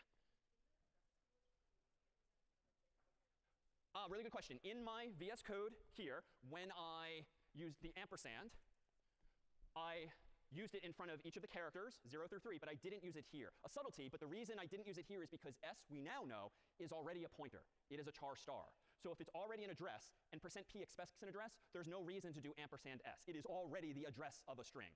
Specifically, I can now take away the CS50 library from Internal my own code. pointer variable indeed. Okay. The CS50 library away, which was a bad thing earlier, but if I now call this char star S, this declaration here makes more explicit that S is the address of a char. So %p expects an address, you can literally slot in S right there. But S bracket 0, S bracket 1, S bracket 2, those are actually chars inside of an array. So if you want the address of those characters, you do need to use the ampersand. And in answer to the question that came up over here, if I were to incorrectly use an ampersand here, that would be getting the address of the pointer, not the address of the string, but we're not here to talk about that today. Other questions? Yeah, back.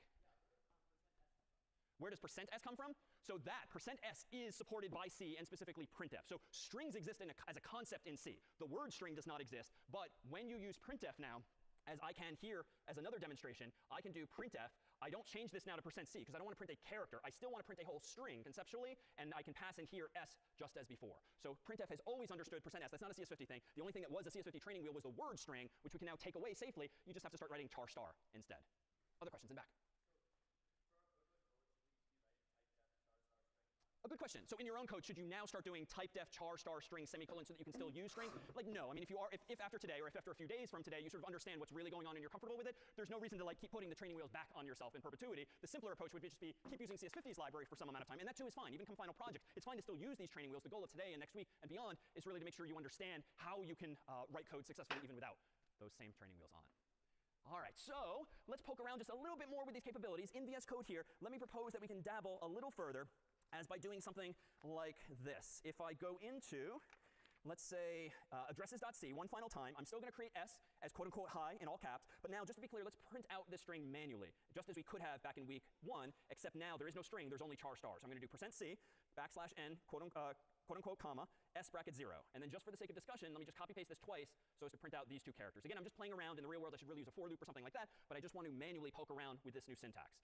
So let me make addresses again, /addresses, and I should see hi exclamation point 1 per line. So that's just week 1 stuff. But now, let me propose that there's this other feature of C we can avail ourselves of, known lastly as pointer arithmetic. Oh my god, what is this? Every chunk of memory has an address, and that address is just a number, whether it's in hexadecimal, decimal, binary, whatever, they're just numbers. I can actually do math on addresses. And if I can start in one location, I can go 1 byte away, 2 bytes away, 3 bytes away, just by adding 1 or 2 or 3. It stands to reason. So what's the implication of this? Well, it turns out that I don't need to use square bracket notation anymore if I don't want to. We introduced it in week 2. It is a feature of C, and it is a very, very common and useful convention, and probably the convention to keep using. But strictly speaking, we don't need to use square brackets anymore to print out individual elements of an array. For instance, I could change this first line to not be s bracket 0, but I can just say go to the first character of s. Because if s is a string, otherwise now known as a char star, and char star just means the address of a char, well, if I want to print out the actual char, I can use star s to go to that address, and where I will find, X marks the spot, a char. Okay, this is gonna confuse me for a while. Let me do another line. Printf %c \n, comma, go to s plus 1. So I can literally do a bit of math on my pointer to go 1 location to the right. I can do this once more. Printf %c \n, comma, star s plus 2 to go 2 locations to the right. And I'm doing this only because I know hi exclamation point gives me 3 locations in total. But if I now do again make addresses, /addresses, I get the exact same behavior. And in fact, the square brackets we introduced in week 2, which again come with C, is just syntactic sugar, so to speak, which is a term of art in computing, which just is a more user-friendly way of expressing this weirder syntax. The square brackets by the compiler are essentially converted into pointer arithmetic for me, so that I don't have to write code that on the screen looks more cryptic than it would with just the simpler, more user-friendly square brackets. But all that those square brackets are doing underneath the hood is effectively pointer arithmetic for you. So if I want to play around one final way with all of this same code, I can even do things that probably aren't the best idea, but do speak to the power of this syntax and this language C. For instance, if I want to print out the actual string s, we know I can do this already, %s, and print out s itself, because s is a string, otherwise known as a char star. So make addresses just gives me hi exclamation point. But what if I only want to print out part of the string? I could start partway in the middle of this thing. What if I do this? Printf %s \n, s plus 1. So no star. I don't want to print out a char. I want to print out a whole string. What is a string? A string is an address of the first character of the string, still null terminated. So when I compile this code, printing out, and actually let me get rid of the previous line, when I compile this code with make addresses and I run /addresses, what should I see on the screen now? If I'm not printing starting at s, I'm printing starting at s plus 1. Yeah, I think you're saying like I exclamation point y, because if these strings start at 0x123 and go 0x124, 0x125, 0x126, and I'm starting at 0x123 plus 1, that means start at the second character, and I think, yep, I now see I exclamation point. If I change it to 2, I now see, after doing make addresses, I think I should just see very excitedly an exclamation point, and that's it. I probably don't want to go even further than this, because then who knows what's going to happen if I start printing beyond the boundaries of the actual string, and that, in fact, is going to be one of the trade-offs here. Even though now, with these simple operators like star and ampersand, we can now manipulate and understand memory at this lower level, we can actually do a lot of damage. And among the things we'll talk about today, too, after the break, is recall the CrowdStrike fiasco a few months back, where like systems around the world broke down, including airlines and the like. That stupid, stupid issue was the result it was of such a this? simple problem that after today's break, you too will understand. But in the meantime, in happier news, let's have some little bites of blueberry muffins in the transept. See you in 10. No, don't applaud. We're not done. See you in 10. All right. We are back in one erratum. So this was the line of code I proposed in CS50.h. It's not quite the line of code in CS50.h because, as was asked, stylistically, the quote-unquote right way to write this would indeed be without the space after the star. Okay. So even though string is not being declared as a variable here, but rather as a type stylistically, and I just asked style50 for the correct answer, it would indeed omit the space. So this is what I should have said earlier, and we'll fix that in the online version thereof. But for now, let's actually transition to taking a look again at the computer's memory and revisit some problems that we looked at indirectly over the past couple of weeks and better understand why things worked and now work the way they do. So let me go over to VS Code here, and I've written in advance a relatively simple program. I'm still using CS50.h and standard.io.h for this example. I'm calling getIn twice to get 2 variables, I and j. So 2 numbers from the user, and I'm checking for equality using equals equals. So if I equals j, I'm going to print same, otherwise I'm going to print different. So fairly straightforward, and it should just work. Indeed, if I open up my terminal window and I do Whoops, sorry. If I open up my terminal window, do make compare, because this file is compare.c, I can then do /compare and type in two numbers like 50, and they're indeed the same. Or I can do it again, 50 and 51, and they're in fact different. And I'll stipulate that pretty sure this code is in fact correct. But what if we make a change of sorts and actually compare not integers but strings? What's going on? Well, let's first consider what is happening with integers. So here's my computer's memory, and I've zoomed out a bit just so we can fit more on the screen at once. And here might be where I and j end up in the computer's memory when running this program. I here, j here, both of them 4 bytes, because both I and j are integers. It stands to reason then when I compare I and j, we are literally comparing 50 against 50 in that first scenario. And indeed, it's technically 32 bits and 32 bits, but they're exactly the same if they're both storing and representing the value 50. All right, so fairly straightforward. But what about strings? In fact, we deliberately introduced String strcomp compare. for string comparison, because when I last tried to compare two strings, it didn't actually work as intended when using equals equals. So in fact, I'll go back to my code here and close my terminal window. It is around 9 p.m. It's 9 p.m. here. And hello, Yahoo. Welcome. Idea, but different data type. So let's do string s equals get string. And we'll What time probably is use it? string s now instead of I. 1 and 1:38. Goddamn. Okay.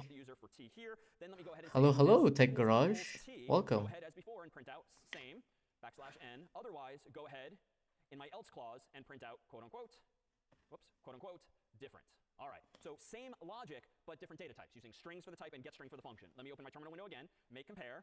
No syntactic errors, but let me go ahead and do /compare and type in something like, how about hi and hi, both in all caps, but they appear to be different. I can try again, maybe my name, David and David, also different, even though it seems to be the same. So what's going on? Well, you might already have an intuition, and someone last time when we looked I at am this, from this Google. data Want to intuition hire is more you. explicit now. What if I Oh change my this God. to literally Really? all stars, which doesn't affect the functionality, but takes off one of those training wheels. I'm not going to get rid of cs50.h altogether, because as we'll see, Are you it's actually serious? get string. Otherwise, it's a pain in the neck in C to get user input, but we'll come back to that. But S now Where can I share my CV, or should I grab your emails, or where should I?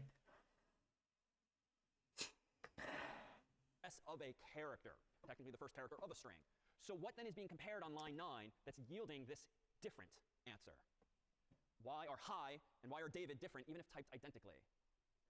Yeah, it's two different addresses. What's really going on, if we take a look at the computer's memory now, dealing with strings, is the following. Here's that grid of memory. Maybe S ends up here, and maybe the actual array of characters ends up here. Because notice, when we're using strings, technically, we're storing the address, and we're storing the actual characters. And that's all been happening magically in one step for us, one line of code, but technically there's different chunks of memory involved, and it might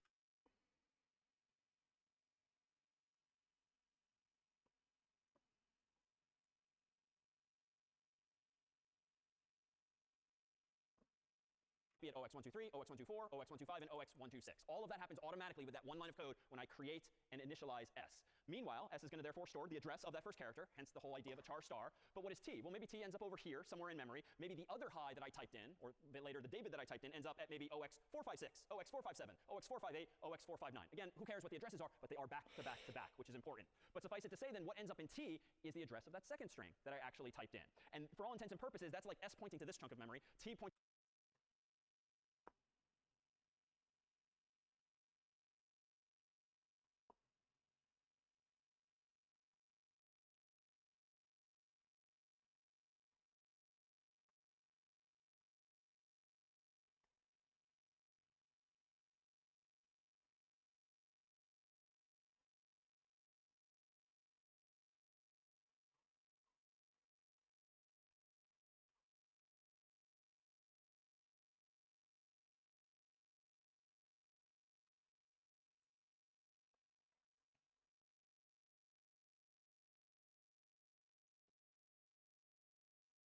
to this chunk of memory. So when I use literally equals equals to compare the two strings, that is, compare the two char stars. Thank you, man. Yeah. Thank you for coming. Thank you for joining.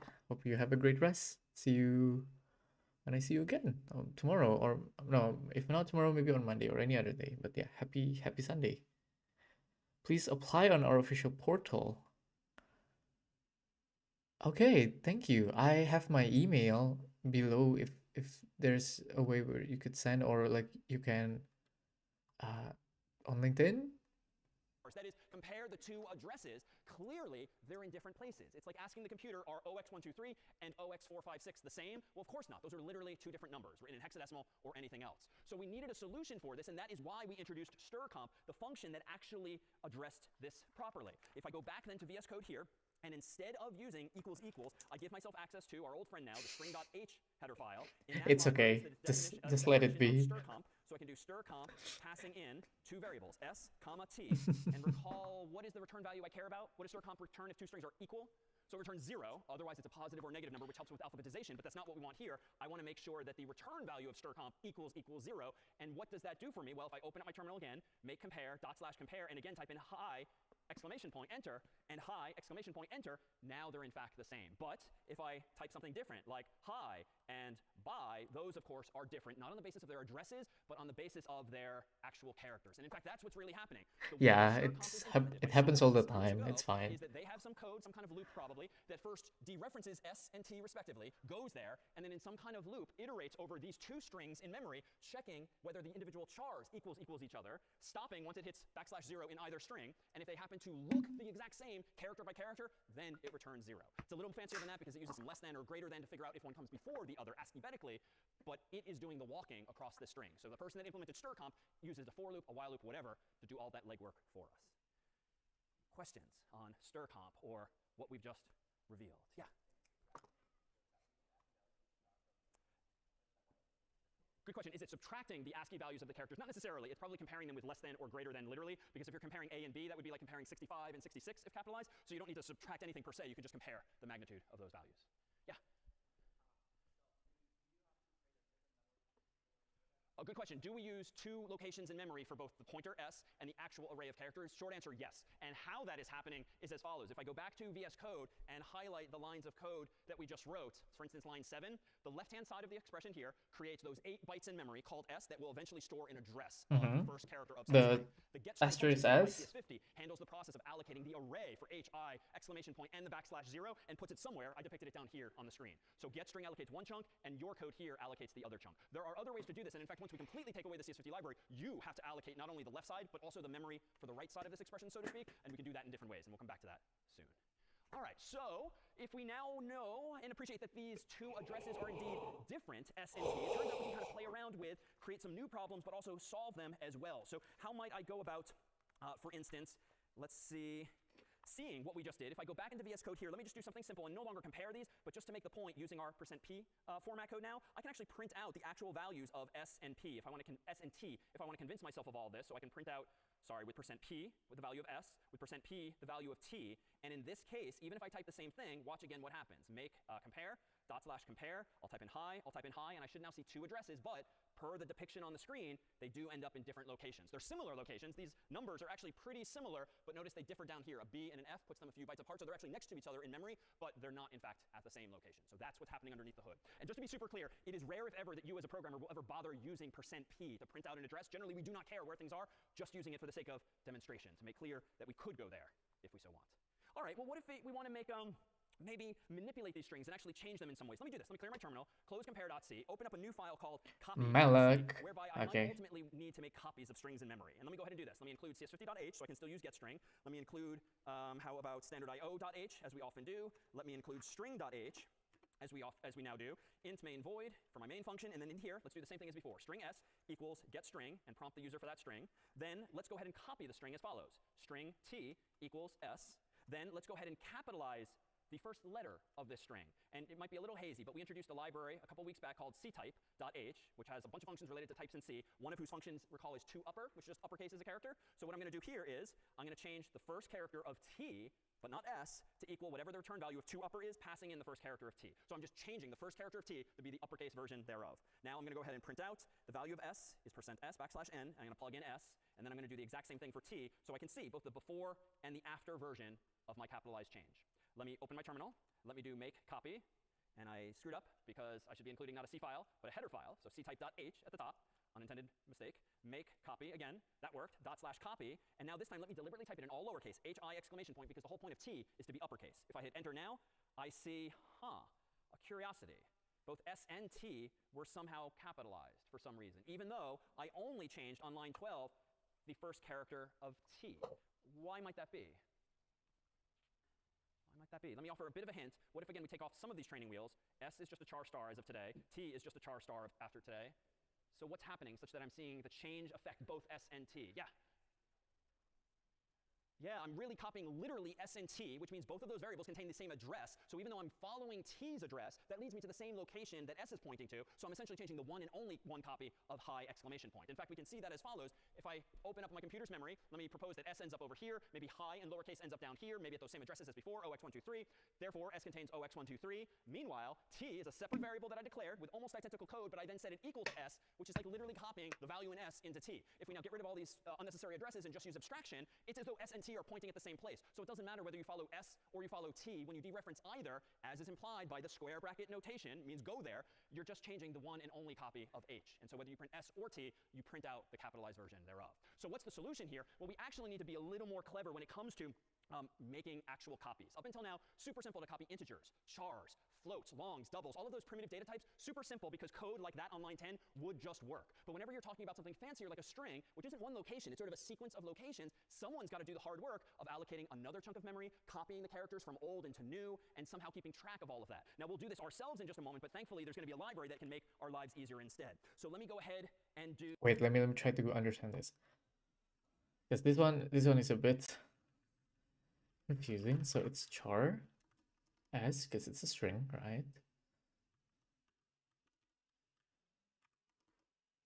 And then char T is equals to S.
How much did you get in IELTS before going to Germany? I think I got...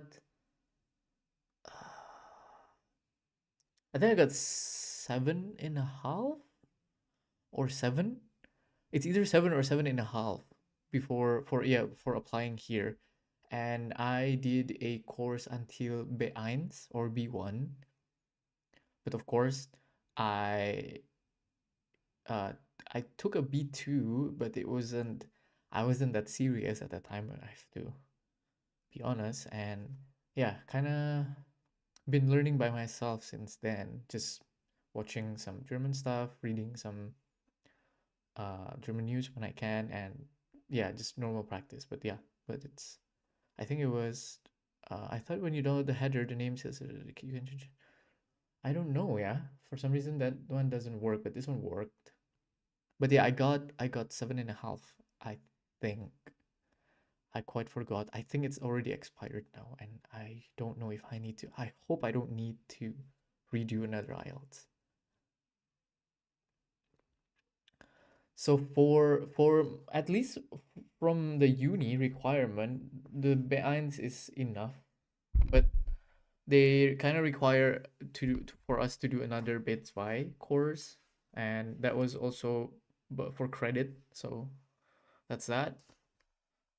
But I think I'm gonna need to learn by myself again and still continue and probably get an official certification for the B2. Do this. Let me propose that we, in VS Code, improve this code as follows. Instead of just blindly copying S and calling it T, I'm going to actually use a new function called malloc. We haven't needed this before. It's among the remaining tools in our toolkit in C, but malloc stands for memory allocation, and it's a function that super simply lets you pass in as input a number, how many bytes of memory do you want, and it will hand you back a chunk of memory. Specifically, it will hand you back the address of that chunk of memory. Specifically, the address of the first byte of that chunk of memory. Free is the opposite. Once you're done with this memory, you can call free and give it back to the computer so that you don't eventually run out of memory. You can give things back when you're done. So how can I now leverage this in my own code? Well, let me propose that I implement a copy a little more cleverly here. Let me go back to VS Code here, and instead of using s equals t, let me instead say Now you are saying, no, I am not at Cian's level, not yet. should store the address of a new chunk of memory that's big enough to store the characters of s. The way I do that would be malloc, and how many do I need? HI exclamation point and the null character. I could just get away with saying 4.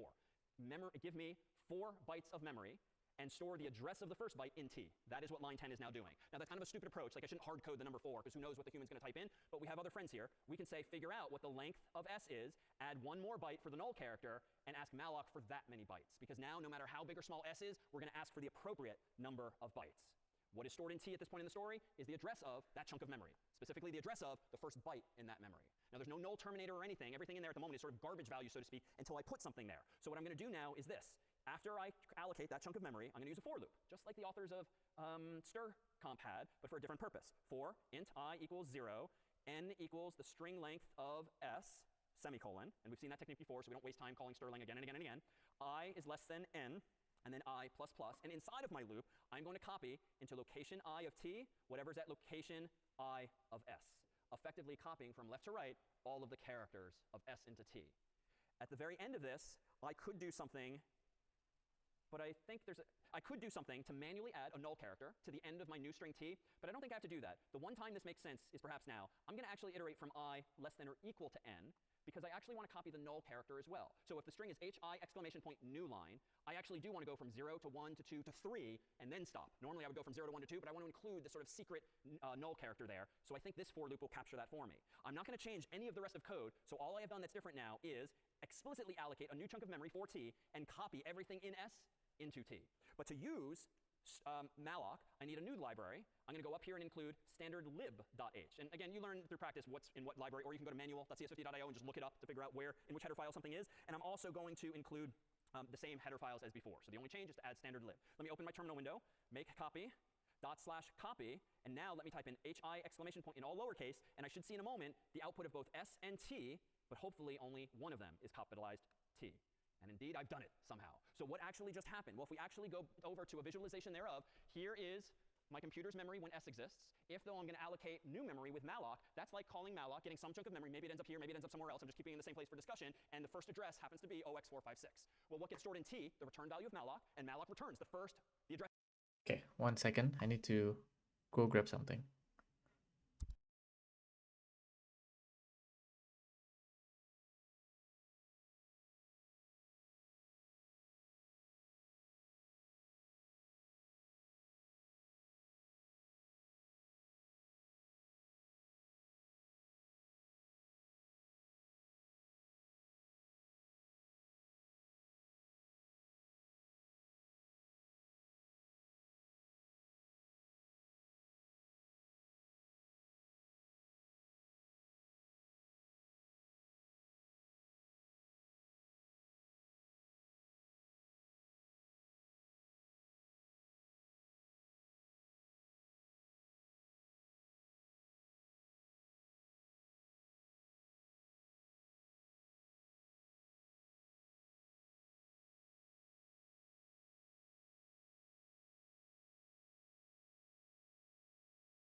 Check, check.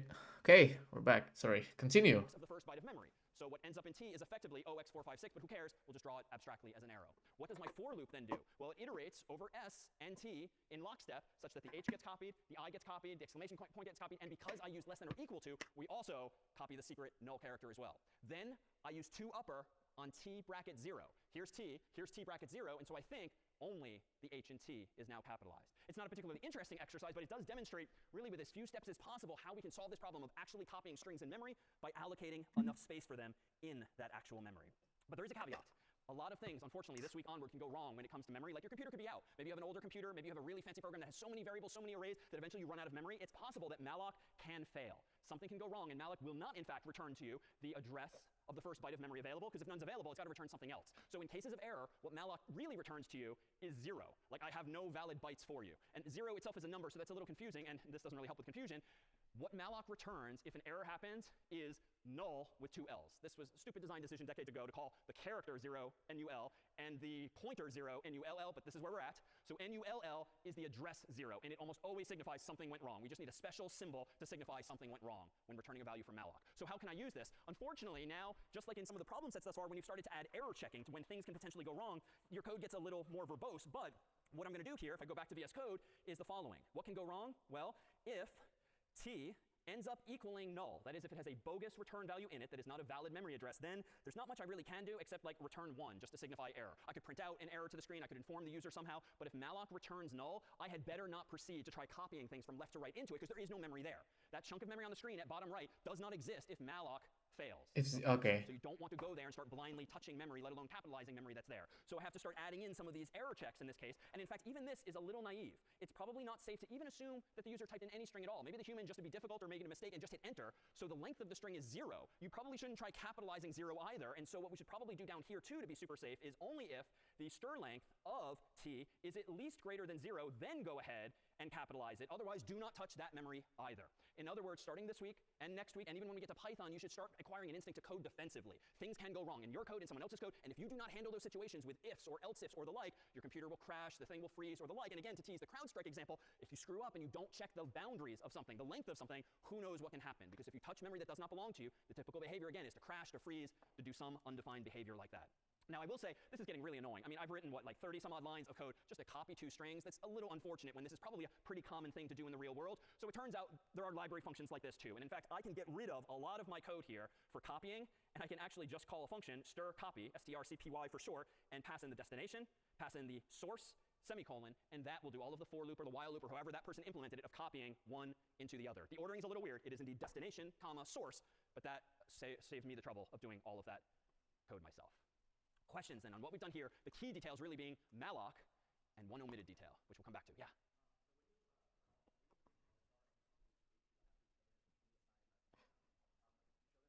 A really good question. Let me summarize. If you allocate 2 variables that happen to be next to each other in memory, but maybe you type in, a very long string for one of them, can one overflow into the other one? Short answer, yes, and we're going to talk about that briefly today. The code I've written is not vulnerable to that at the moment, and in fact, among the things that getstring has been doing for us since week 1 is it actually sort of crawls over the user's input, literally taking like baby steps to make sure that we only allocate more memory for every keystroke that you type in. So theoretically, there should be no way to crash getstring unless you type in more bytes than the system has even memory for, but even that we should be able to detect because we are somewhat inefficiently but very conservatively trying to avoid the situation you described. But it is too common in life, is again, with CrowdStrike, you'll see that humans will make mistakes when it comes to the length of memory or arrays that we have. Now, I alluded to there being one mistake or omission here. Did I somehow not practice what I preached a moment ago about malloc and its cousin? I never freed my own memory. So technically, this program has what we would call a memory leak, whereby I'm asking for memory on line 11 via malloc, but I'm never giving it back to the operating system. Now, this is a bit of an overstatement because technically when the program quits, it should automatically give everything back, but a lot of programs in the world keep running again and again and again, really forever, like a clock program or a web server or an email server and the like, and if that code that you or someone else has written asks for memory, and never hands it back, freezes, crashes eventually because the computer will somehow run out of memory. So it's an easy fix. At the very bottom of this program, once and only once I am done using T in the first place, I can simply free T. And C itself, or really the functions that we're using, keeps track of how many bytes you asked for. You do not need to. When freeing it, it will free that byte onward that you requested. So free sort of does the opposite of then malloc. All right. Unfortunately, we have so much power at our disposal now, lots of things can go wrong, but thankfully there are tools that help you find these mistakes so that if and when your program crashes, you don't have to just kind of stare at the screen or ask a TF or another human for help. You can actually use software tools that other people wrote that detect these common errors. And one of these programs that you're now going to have access to, besides printf, besides debug 50, besides the rubber duck, is a program called Valgrind, which is a command line program whose output is a little scary looking, but it will allow you to look at your program for memory-related errors. So let me go ahead and propose this. I'm going to open up a program that I wrote in advance here called memory.c. And quite simply in VS Code, it looks as follows. I have, including standard IO, I'm including standard lib so that I can use malloc. And this program does nothing useful. It just demonstrates as simply as I can a bug. On line 6, I'm allocating a variable called x that's going to be a pointer to an integer. And I'm allocating space for 3 integers. So we haven't seen this before, but it just kind of does what it says. Give me memory for 3 of these things. What are these things? Well, whatever the size of an int is. I know it's 4 usually, so I could just write 4 times 3, but I'm going to generalize it. Size of is an operator in C that lets you figure out what is the size of this type of variable. It's usually 4, but on older computers, eventually on newer computers, it might not be 4, so I'm not going to write 4. I'm going to say size of int. So this whole line 6 gives me enough memory for an array of 3 integers. And it stores the address of the first byte in a variable called x. So what's x1 going to be? 72. What's x2 going to be? 73. What's x3 going to be? 33. Even in these 4 lines of code, there's 2 bugs. Can you spot any of them? Yeah. What's that? Yes, so I did not zero index my array, so that's sort of week 2 type mistake. This should be x bracket 0, x bracket 1, x bracket 2, and there's a second, more subtle mistake. No freeing. I don't have what? I don't have room. Oh, I don't have room for the 0, but that's okay because I'm dealing with integers only. I'm not strictly trying to treat this like a string, but good eye, but only relevant if I'm dealing with strings or char stars. It's subtle, but we also talked about it like 3 minutes ago. No free. Yeah, I didn't free the memory. So I called malloc, but I didn't eventually call free at the end of my function. So at least 2 mistakes it would seem. Now, you can reason through this, and there's only 4 lines of code, so eventually you'd probably figure it out with some time and practice. But could a program help me spot these mistakes? Well, debug 50 is not relevant here per se, unless your program crashes. Debug 50 can probably tell you on what line it crashed, but not necessarily why. What we need is a memory-related program called Valgrind, and to do this, to use it, I'm going to do the following. I'm going to run make memory. And if I do /memory, at a glance, nothing seems to go wrong. It didn't even crash, but it's still incorrect. And especially if I have these kinds of bugs in larger software, it's definitely going to crash eventually. So let me do this instead. Let me run this program called Valgrind on /memory. So just like you run debug 50 on /something, you run Valgrind on /memory. Let me increase the size of my terminal window because there's going to be a lot of ugly output here for a moment, and hit enter. And you'll see a whole bunch of cryptic output and a lot of numbers which largely aren't useful for us until we get to the error messages. So I ran the command up here. I saw all this crazy output, but what's germane? Well, here I have invalid write of size 4. It's a little technical, but that just means I'm changing something that involves 4 bytes. Well, what does that mean? Well, apparently my mistake is in memory.c, line 9, and it's elaborating with some cryptic addresses, which, again, I don't really care about, but I do care about this. After a block of size 12 is allocated, so there's 12, like evidence that there's indeed an array of 3 ints, which total 12 bytes, so that's consistent. But what's going on? It's at line 9. Well, how did I somehow touch 4 bytes that I shouldn't? Well, if I go back to my code by shrinking my terminal window, look at line 9. It did not like, as you observed, the last element of the array because I 1 indexed instead of 0 indexed. So, okay, I think my fix is going to be to change this to 0, 1, and 2. So 0, 1, and 2. But let's go back to the errors because there was another one on the screen. If I ignore anything I don't really understand in the summary, here's something. 12 bytes in 1 blocks are definitely lost in loss record 1 of 1. More verbose than ideally it would be, but that problem seems to relate to memory.c, line 6. So I'll admit, Valgrind's output is sort of a big, complicated mess. But there are little hints of diagnostically useful information, like invalid write of size 4 and the line number of the file. 12 bytes in 1 block are definitely lost in memory.c and line number. So those are the kinds of things you want to look for, even if at a glance it is and will look confusing. So let me go back to now line 6. And oh, line 6, even though it's not obvious what's wrong with this line, the if malloc. I'm somehow losing 12 bytes, well, it must be a memory leak. So let me just have the intuition to go in and say, oh, eventually I have to free x because x is pointing at that chunk of memory. Let me now clear my terminal window down here, make memory again. /memory, and it doesn't seem to crash still, but it is more correct, even though at a glance it seems fine either way. Let me do now Valgrind of /memory. Let me increase the size of my terminal window, clear the screen, and hit enter. And now there's slightly less output, but what I really like is the sound of all heap blocks were freed, whatever that means, no leaks are possible. And even though there's still a lot of output there, I don't see anything glaring anymore. So Valgrind 2, this week and next week, will be your friend, and all it's doing is helping check for memory-related mistakes in your code. Questions then on Valgrind? Yeah, in front. Can you set a condition before you free the memory? You could. In this case, logically, there's no reason to, because this program is so relatively simple that I do want to free it no matter what, but you can absolutely have conditionals in there, which you might in more complicated programs. All right, well, let's play around slightly more with these garbage values to which I alluded earlier. Let me actually close this. Let me code up a file called garbage.c, just so we can make the point that there can be these so-called garbage values in a computer's memory that are really remnants of something else that has been at that location in memory before, and I can actually do this pretty easily. Let me, in garbage.c, include standard io.h. Let me go ahead and do standard io.h. Let me go ahead and do int main void inside of my main function. Let me just give myself an array of like a lot of scores to come back to like week 2 when we introduced arrays. Suppose I very sadly have 1,024 scores to keep track of the course of college. I now might iterate over those as follows. For int I equals 0, I is less than 124, I plus plus, and then inside my for loop, let's just blindly print out those values, %I, \n, scores, bracket I. The problem, though, is that I have neither hard-coded those actual scores into this program like we did in week 2, nor have I prompted the user for the scores with getInt or anything else. So who knows what I'm going to be printing 1,024 times? Well, let me open my terminal. Let me do make garbage, sort of pun intended. Let me increase the size of my terminal window, /garbage, and I should see 1,024 values that eventually will be my scores, but who knows what they are now. Enter.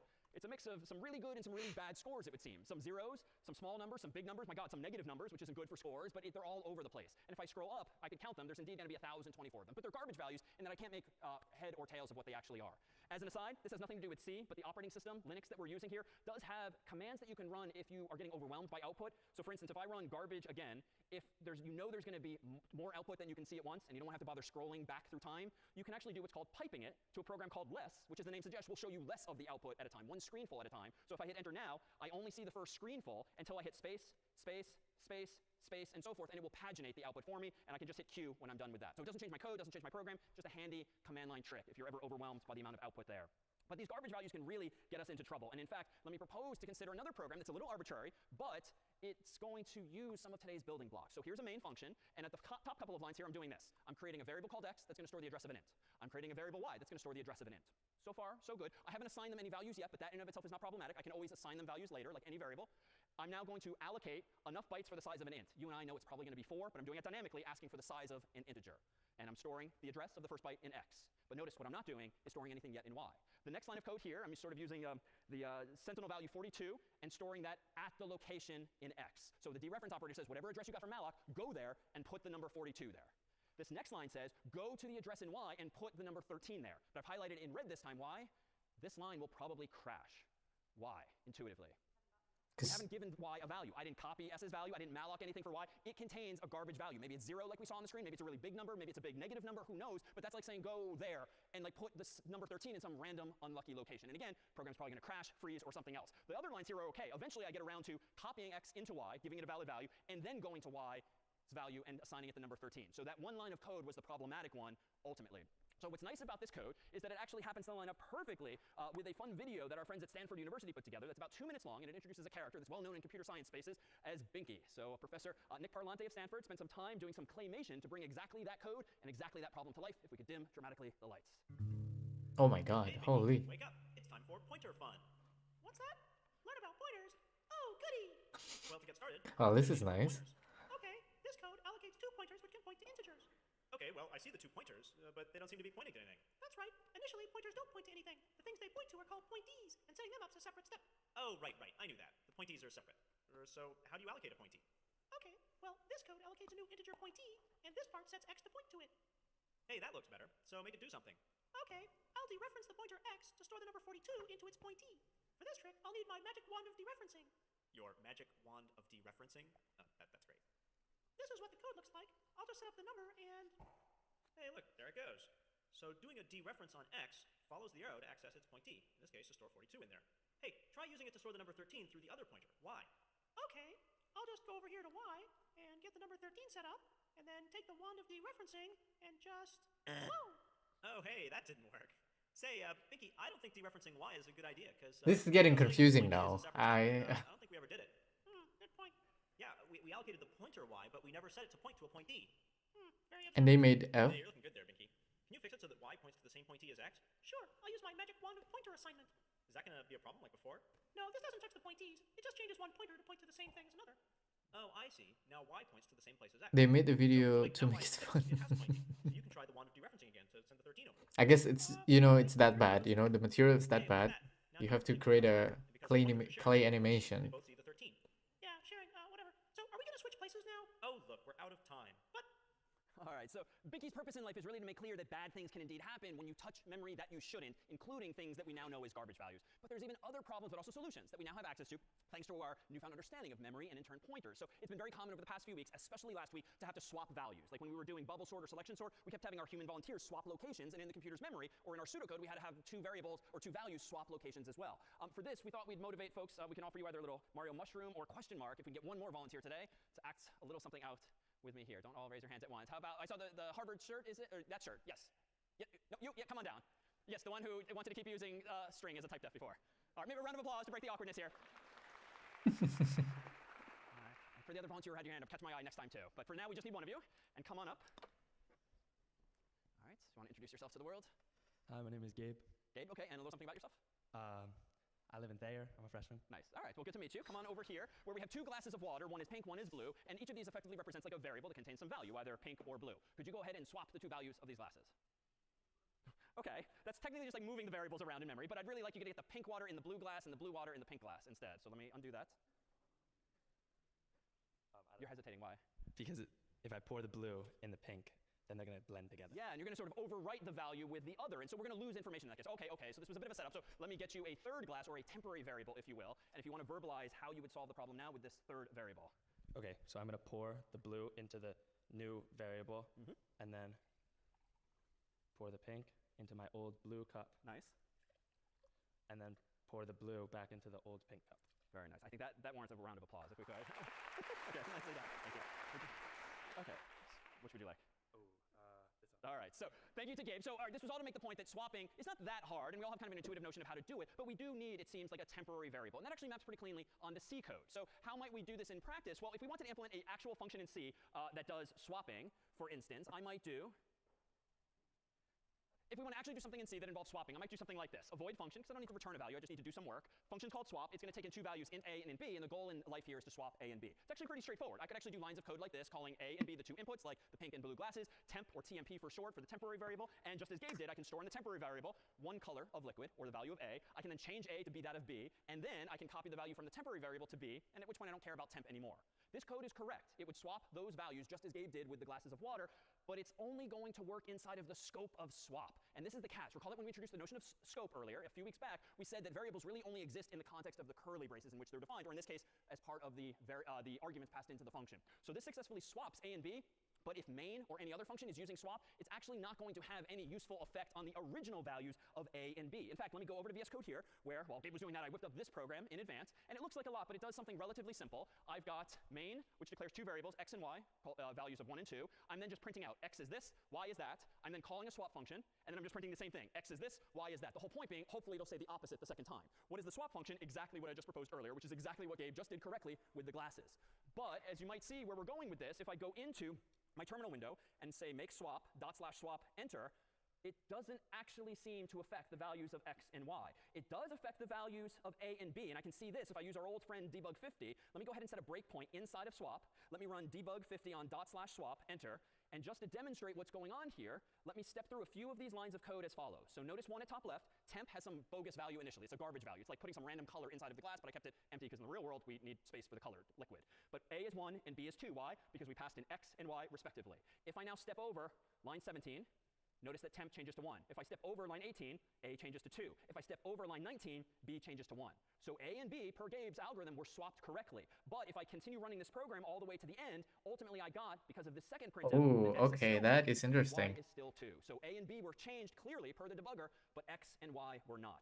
So why is that? Well, it turns out that the answer to that too relates to memory. And code like this, at least if encapsulated in a function, is not correct, precisely for the matter of scope, because we're changing the values of variables that are local to the swap function, but has no effect on main that's actually using this function. And the reason for that is a term of art. When you pass arguments to functions, you're generally passing things by value. You are passing in copies of those values. So when you pass in x and y, you're really passing in a copy of x and a copy of y that you can do anything you want to, and we're calling them A and B in the context of swap, but that has no effect on the original versions of x and y. What's really going on, though, can be thought of again in terms of the computer's memory. So here's a chip of memory. Let's kind of zoom in and abstractly on the sort of grid as we keep describing this, and consider that we can use this memory in bunches of different ways, but the world has standardized how we use computers' memories when running programs. And we tend to use this part of memory at the top, so to speak, in certain ways, and this type of memory at the bottom in other ways. And if we understand what those ways are, we can actually infer deductively why this function is not working as intended. So it turns out, let's even get rid of the individual bytes, because we don't really care about numbers for now. It turns out that when you double-click a program on your Mac or PC, or tap an icon on your phone, or run /something on your code space, the computer automatically loads the program's machine code, the zeros and ones that someone else compiled, or maybe you compiled, into the top of your computer's memory, so to speak. It's not literally the top, because who knows how the thing is oriented, but just for the sake of discussion up here.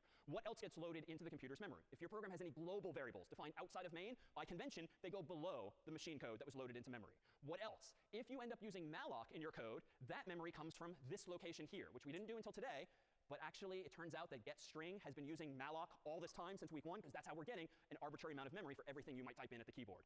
The heap, though, so to speak, grows downward. So the more and the more and the more and the more you call malloc, the more stuff that gets filled up top to bottom in the so-called heap. But there's one last region of memory, generally called the stack, much like a stack of trays in the cafeteria or dining hall, that sort of works its way up as you continue putting stacks, tray and tray and tray on top of each other. The stack, so to speak, grows upward. And the heap and the stack are used differently. The heap is indeed used for malloc, but the stack is used anytime you call a function. Anytime you have local variables, they use memory down here. So in particular, for the code I just wrote a moment ago, where I had a main function and a swap function, the stack gets used to implement this kind of logic as follows. I first, unbeknownst to me, my computer does this for me, I get a chunk of memory at the bottom of my computer's memory space that contains any command line arguments, if we had int argc and char and string argv, like a couple of weeks back, or if I have any local variables like x and y. If I then call a function like swap, swap gets its own chunk of memory, its own frame of memory above main in the computer's memory. So it's like putting down a main tray from the dining hall and then a swap tray on top of it from the dining hall. Each of them contains their own local variables, x and y here, a and b here. And you can kind of see where this is going already. If x and y live here, but we're changing a and b here, well, obviously we're not changing x and y down here. Well, let's be a little more specific. In the main function, when I have two local variables like x and y, it's like having space for them in the computer's memory. And initially, I had values 1 and 2, respectively. When I then call the swap function, that had two local variables of its own, technically arguments, passed in, which, because I'm passing by value, gets copies of x and y called a and b, but the values are going to be the same initially, 1 and 2, respectively. But then in the 3 lines of code that represent what Gabe did with the glasses of water, is we have a temporary variable, a third, still in the same frame of memory. And I assigned, with this code here, let me step out of the way, this first line of code stored the value of a in temp, like this. The next line of code stored the value of b in a, like this, at which point, unfortunately, they're identical, but no big deal, because like Gabe, we kept the temporary variable around, and then we can store the value of temp inside of b. Now, as an aside, with respect to the debugger we pulled up earlier, as well as a couple of weeks back, when you've looked at the top left of the debugger window and you can see your local variables, what you're seeing in the debugger is either these variables if you've set a breakpoint in main, or these variables if you've set a breakpoint in swap. The debugger is just showing you what variables are in scope. What does scope really mean? It's a slice of memory at that moment in time, effectively. And we've been simplifying it verbally by saying what's between the curly braces. But that's the simpler way of describing really this. Now, we don't care about temp eventually. What we do care about is having swapped these values, but unfortunately, as soon as swap returns, well, main's x and y are literally left unchanged, because we only passed in copies thereof. So the fundamental problem seems to be that the swap function is logically correct, but it has not been given access to the locations of x and y in memory. What swap really needs is a treasure map, so to speak, that leads it to the actual location of x, the actual location of y, so that using like the star operator, it can go there and swap the actual values inside of main's frame of memory. So what we really want to do is what computer scientists would call pass by reference, or pass by address would be the same thing in this case, whereby what I want to do is not this code per se, which is logically correct, but doesn't fundamentally change the caller's variables, x and y. Watch the delta here.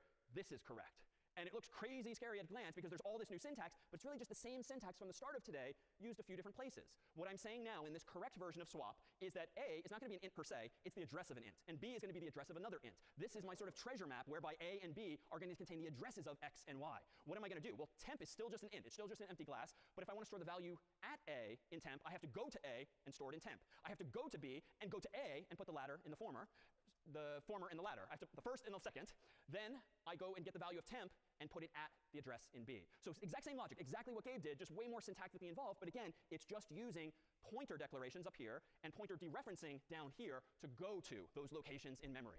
And in fact, if I make this change in my own code here, let me go back to VS Code and let me hide my terminal. Let me make these changes.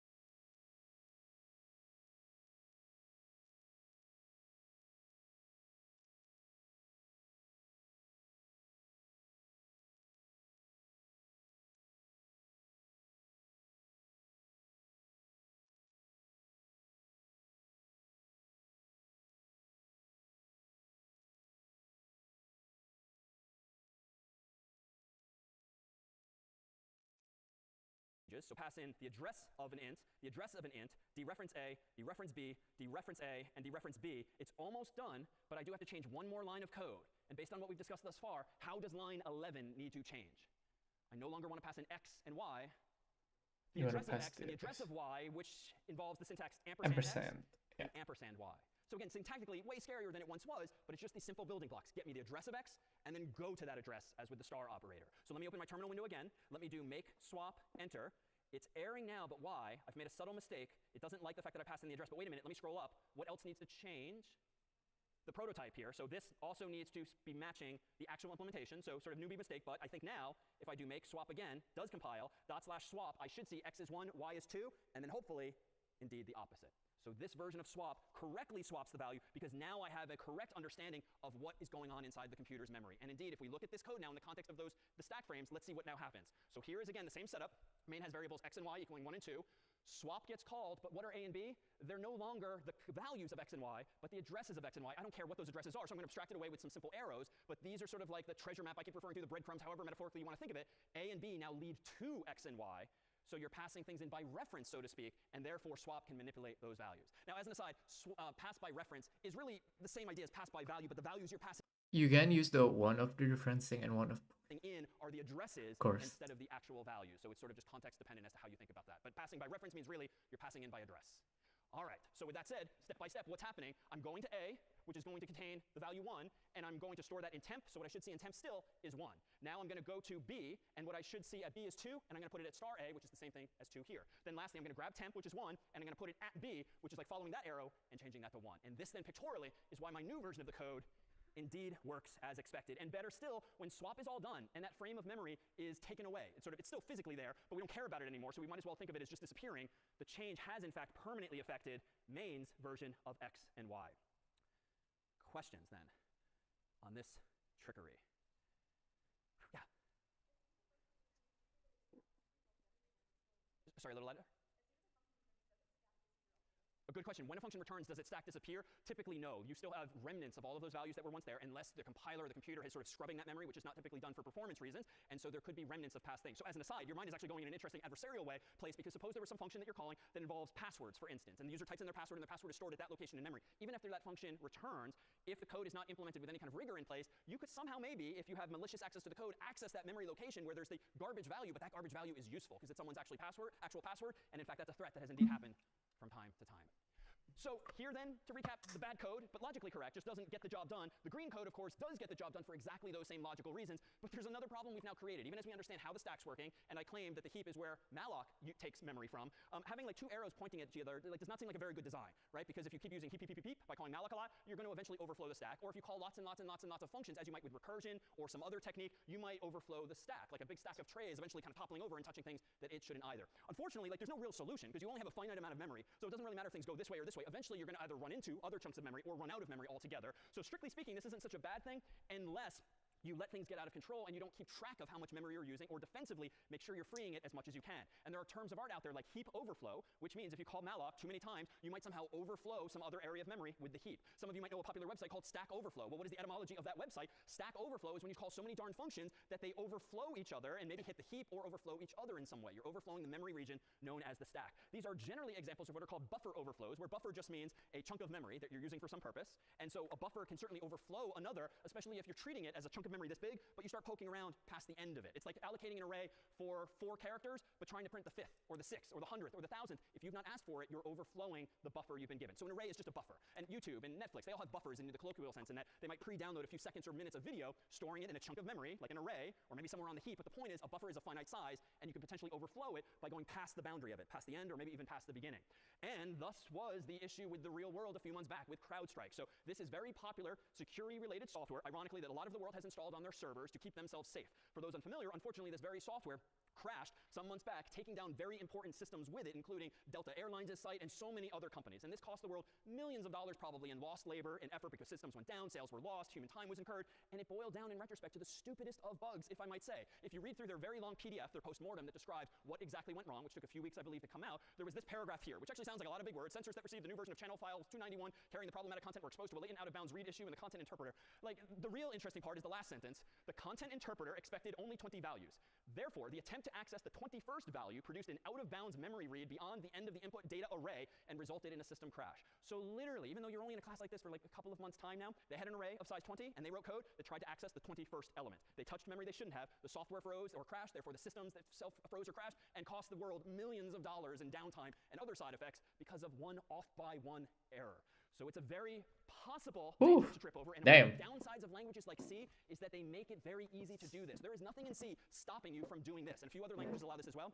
Other languages like Python and Java generally prevent you and me from doing this. Why? Because humans for years were writing so much darn buggy code that we realized, wow, we should probably build into the programming language defenses against this stuff. So with the right language and the right know-how, you can avoid these problems altogether. But in this particular case, they had code that similarly was not sufficiently tested. They didn't have a check 50 to tell them a priori whether or not the code was correct. And so they That's in production, right? This is one of the dangers of automatic updates. If you have this on your phone or your Mac or your PC, let alone your corporate servers, if you update automatically your systems, but the update itself is buggy, you can therefore take down your whole system, personally or professionally. There's a lot of real-world implications to that business decision they made, it seems, to update so unilaterally as well. Unilaterally. Happen very really in the real world. Okay, so let's take things down back to sort of like CS50 land here. Here was the functions, the training wheels that we've been using since week 1. And let's just consider for a moment how one of the most powerful of these does. Let's consider for just a moment how one of the simplest of these actually works, namely get int. So it turns out in C, it's not that hard to get an int or a char or a float. Relatively simple, at least in a safe way. Strings are the scary one because who knows how many characters the user's going to type in, and you would seem to have to decide in advance, do I want room for 1 character, 4 characters, 100, 1,000? What if I get the number wrong and they type in a really long paragraph? Ints and chars and floats are easy because they're 4 bytes or 1 byte or 4 bytes. Exactly. That's why you test on prod, guys. We implement a simple problem. I mean, like, there's a few days ago, Cloudflare also has an error. I really don't know what Cloudflare down 2025. That one, let's see, like, what was the out? Is it like actually yesterday?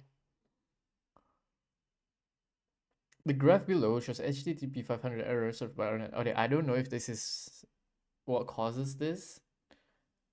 Oh, it was Reacts. Oh, yeah, it was because of React. Okay, Cloudflare application. Firewall provide customer with protection against malicious payloads, allowing them to detect and blocked. Proxy buffer HTTP request content in memory for analysis. Before due date, buffer size was set to, oh my god, this is also about memory, is it? Is there a way where we could get like the summary and like explain like M5s to protect customers who is using React against a critical vulnerability? We started rolling out an increase to our buffer size. Is this like a malloc? Increasing the buffer size to 1 megabyte? Oh my god, it is! The default limit allowed by Next.js application to make sure as many customers as possible were protected. This first change was rolled out using our gradual deployment system. During rollout, we noticed that our internal WAF testing tool did not support the increased buffer size at the time and had no effect on customer traffic. The second change of oh, it's a Lua file, okay.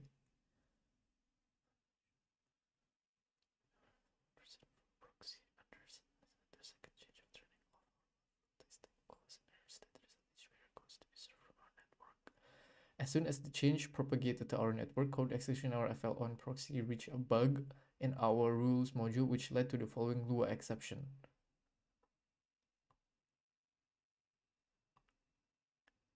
The old one, was it because of the, let's see the, what's the cause of this? Failed to run module rule set callback. Attempt to index field execute a nil value. Is this also like accessing a wrong memory because it says nil value, and this is because accessing buffer? The second, no. It says rather propagate changes within a second. The entire fleet of service in our network is under review as this was not needed during is it? Shortly after the change was applied and was reverted at customers that have their web assets served by our older FL1 proxy and had the Cloudflare managed rule set were impacted. Cloudflare rule sets is okay. However, we have never before applied a kill switch to a rule with an action execute when the kill switch was applied. Exactly. This is actually very, very nice. Such a convenient example. We noticed that our internal WAF buffer. Okay, yeah. Okay, but I don't understand this rule set thing. We have never applied a kill switch to a rule with an action of execute. When the kill switch was applied, the code correctly skipped the evaluation of the execute action and didn't evaluate the sub-rule set pointed to by it. However, an error was encountered while processing the overall result. Yeah, exactly. I appreciate low-level language so much now. I might actually, I don't know, like in one of the notes I said before, like, and from like the people, you should learn Go. And I guess I would definitely. Okay.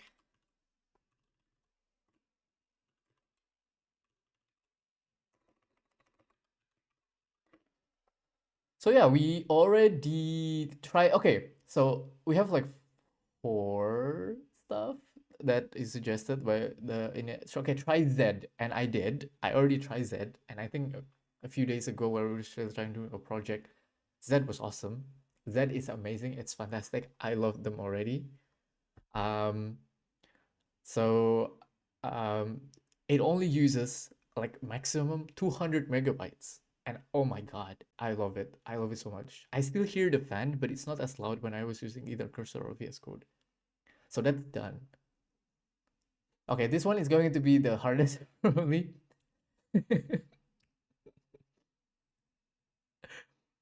But okay, so the first open source that I want to contribute is OBS because OBS provided for the streaming basically. So I want to do to OBS, and the other one that I want to do is I don't know what else to be honest, but any open source project that I use.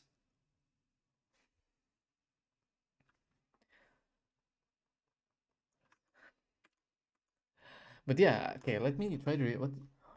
Wait for it.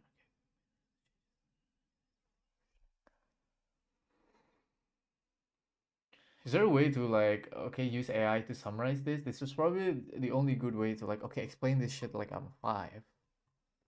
The part of like okay we want to increase the buffer size, I understand, like the one that just the professor explained, like okay we have this much amount of memory reserved for either the stack or heap, right? But then they increase this buffer size, which is like a memory specifically for this, I guess, and it's just because of this React CVE, right? And this React CVE is because of the I didn't really understand a lot of it. I saw a video of it, but it's they say like since it's very relatively very new, they couldn't really disclose or like explain.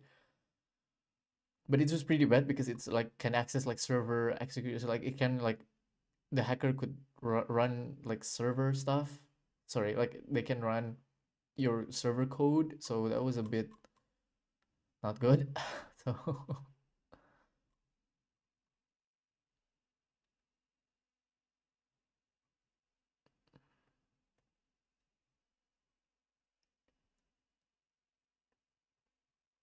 oh, and then there's other Cloudflare error because of the use effect hook, right? Damn Cloudflare. Goddamn. That really kind of implements the idea of get_int. So first, let me open my terminal and clear it. Let me open a new Sorry, file back to called this. get.c because I'm going to implement my own functions for getting input. I'm going to go ahead initially and actually still use cs50.h, and I'm going to use standardio.h, and then in main, I'm going to go ahead and very simply, as in week 1, do this. Int n equals get_int and just prompt the user for n. So nothing interesting there. And then quite simply, I'm going to print out using %i the value of n, passing in n. So again, week 1 stuff, no memory, no explicit use of memory or pointers here yet. Make a get, /get, type in 50, program for now seems to work. But suppose I take away truly the training wheels, not just for the keyword string, but for the getInt function as well, and I take away this header file, which means getInt no longer works. How could I implement this instead? Well, without CS50's training wheels, you can still solve this problem. You can declare an int called n, and don't give it a value initially because you want it from the user. I can then prompt the user with like a printf n colon space with no new line because I just want a blinking prompt for the user, which getInt does for you automatically otherwise. And I can use a function called scanf to sort of scan the user's input for some format string. So for some type of formatted text. Maybe it's an Yeah, true. or something else. So scanf is sort of So that's why I wrote it. I mean, but like no, let's try to do it one by one, right? And at the time it was like okay, doing the project and making stuff. So I guess after this I'm going to like deepen the JavaScript and TS stuff because I don't know. I feel like JavaScript and TypeScript is like one of those. It's like those old frenemies that you have that you meet once or twice a year, but you really have a good time with them, but you argue and fight all the time. You hate this person, but you also like enjoy the company of the person. I think that's how I would explain the relationship I have with JavaScript. like the opposite of printf. Printf prints something, scanf reads something from the user themselves. All right, so how can I use this? I can call scanf. I can say, what do I want to scan from the keyboard? Yeah. I want to scan in an integer. And types. Where do I want to put that in? so a few weeks ago, I was tasked with like migrating like a Go backend, even though I don't know anything about Go, from the syntax and the structure and everything, it looks pretty nice. Like I can understand why people enjoy using it, and again, it's very fast as well, right? But at the time, I didn't know. I didn't know what the fuck the code does and everything. But yeah, I end up trying to writing everything into like JavaScript and TypeScript, but it looks to be okay, but not. I'm not sure. But yeah, we'll see how that goes. integer. Well, I can't just say put it in n, because you can't change. I want n to persist. I want to tell it to go to the address of n and put it there, wherever there actually is in memory. So again, just like with swap, if I want another function to be able to change my variable, can't just hand it the variable. I have to hand it the address of my variable. And scanf is designed to expect that. Now is my last line. I can print out n colon %i \n, and now print the value of n. So it's a bit of more of a mouthful. I've got like 2, 3 lines instead of my 1 with get int, but I think it'll work. Let me do make get /get and type in 50, for instance, enter, and it does seem to work. And effectively, this is what getInt is doing. getInt is a little smarter because, for instance, if you don't type in int and you type in cat or dog or bird or something else, like weird things will happen. So we make sure that if you don't type in something that's actually an int, we prompt the user again and again and again using our own loop. So we sort of handle that error checking for you. I think yeah, back then we could check the CS50 again. CS50 GitHub. Like how do you implement the getInt, getInt, sorry. So there we go. I don't know what this VA list is. Is it like a, I think it's a struct, is it? Well, true. Try to get in from user, string get string. Okay, it uses the get string again. Get line of text, return int max or value. If line equals to null, return int max. What is, can't be read, returns int max.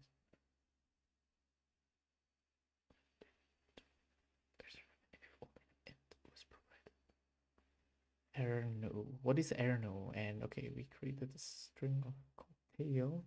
String tall. I do not know. What is the VAN? Like, where do we grab this VA start VAN? Is it because I don't see any struct being made here? So is it somewhere? Okay, let's ask Copilot. Inside of this, probably the only useful thing here. Okay. How explain the get int function like I'm 5.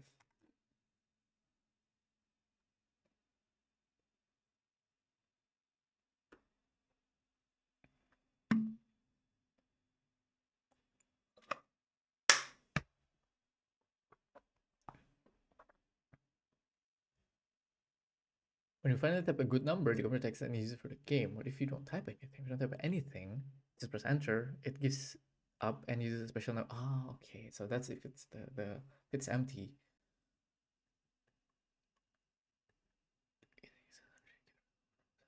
Okay, could you explain a little bit? I don't know what the VA is. What is the VA? Could you explain what is VA list? What is?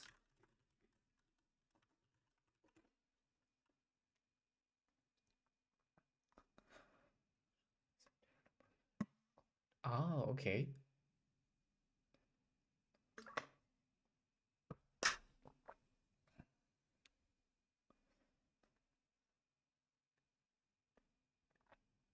Okay, so the VA list is a function to grab take any number of input, variadic functions. It's like a basket that collects all the extra things you say, so the functions can pick out what it needs one by one. Example.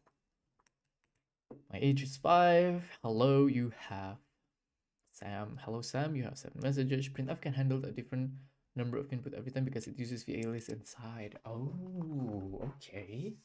Cool. It's a simple type. Yeah, it's a type C just to access this extra arguments. Okay. Thank you. Oh my god. I didn't know that. How useful is this? I use it to do this when there was like a Docker error here, but yeah, it is what it is. The string How might I go about doing this? Well, let me go back into my program here after clearing my terminal, and let me just kind of do the same thing but with strings. I could say string s, but we know strings don't really exist as a data type, so I'm going to more explicitly say char star s. Like that's effectively a string, or a placeholder therefore. Let me print out a prompt for that string, just say s colon, just because I want the user to type in a string for me. And now I'm going to use scanf again. What do I want to read from the user? Well, I want to read a string, and so just like printf, I use %s to scan a string from the human's keyboard. And now, after that, I need a place to put it. Well, I think I want to put it in my string s. I don't need an ampersand here because s is already a char star. It's already the address of a string, if you will. But now if I go and print this, I'm going to say s, %s, \n, just as before. So it's the exact same logic, but this line of code is now dangerous. And this is why we give you getString, and this is why more of the world should use libraries instead of doing this. Why is this line of code on line 7 dangerous? Because you don't give the amount of memory, right? You don't give... Yeah, a little louder.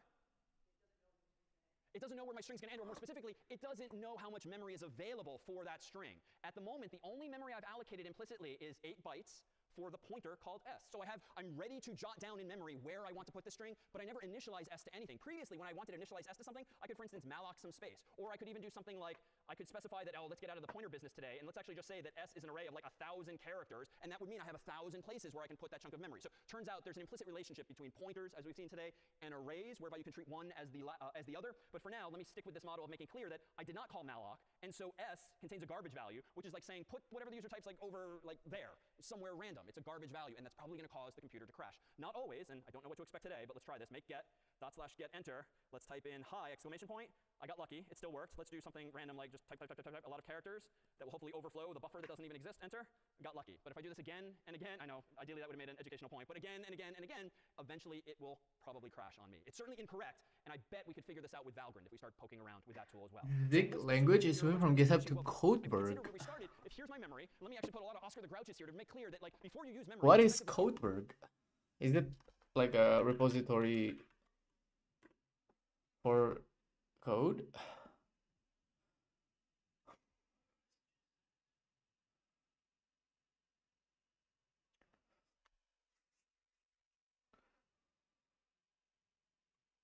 Is it the other versioning like repository I've used other than GitHub is GitLab. It was for like a uni work, but I've never tried the other.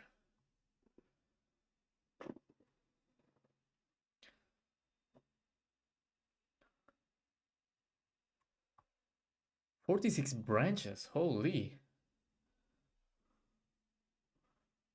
Oh, okay, because it has like a lot of stuff. Okay. 2 year 3 okay, 36,000 commit. No, this is just Go. Cool.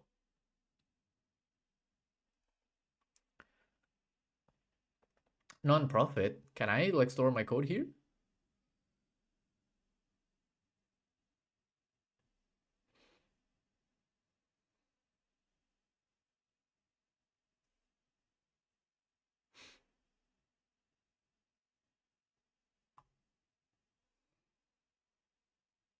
Codeberg, is it like a German company? Because it's EV. EV, it's like a...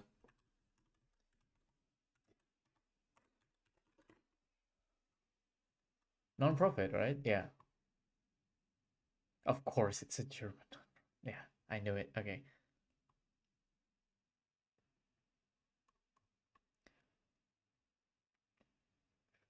This is interesting. Is there like a... like, how can we use it? Of course, you can store codes there. Like, for free? No, no AI stuff. No Microsoft stealing my codes for training. Just kidding, just kidding.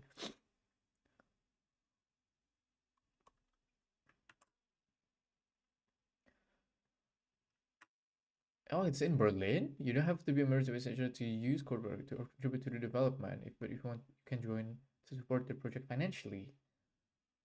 Oh.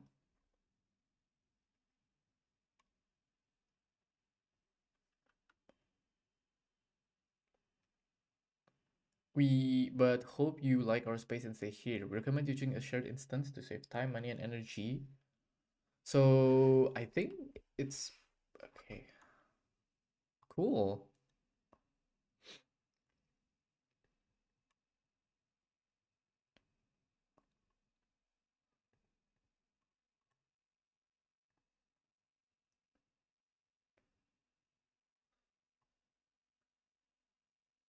Hello. Welcome, Codebusters. Knut Hubar. Okay, it looks pretty. Yeah, I mean, like every other version control.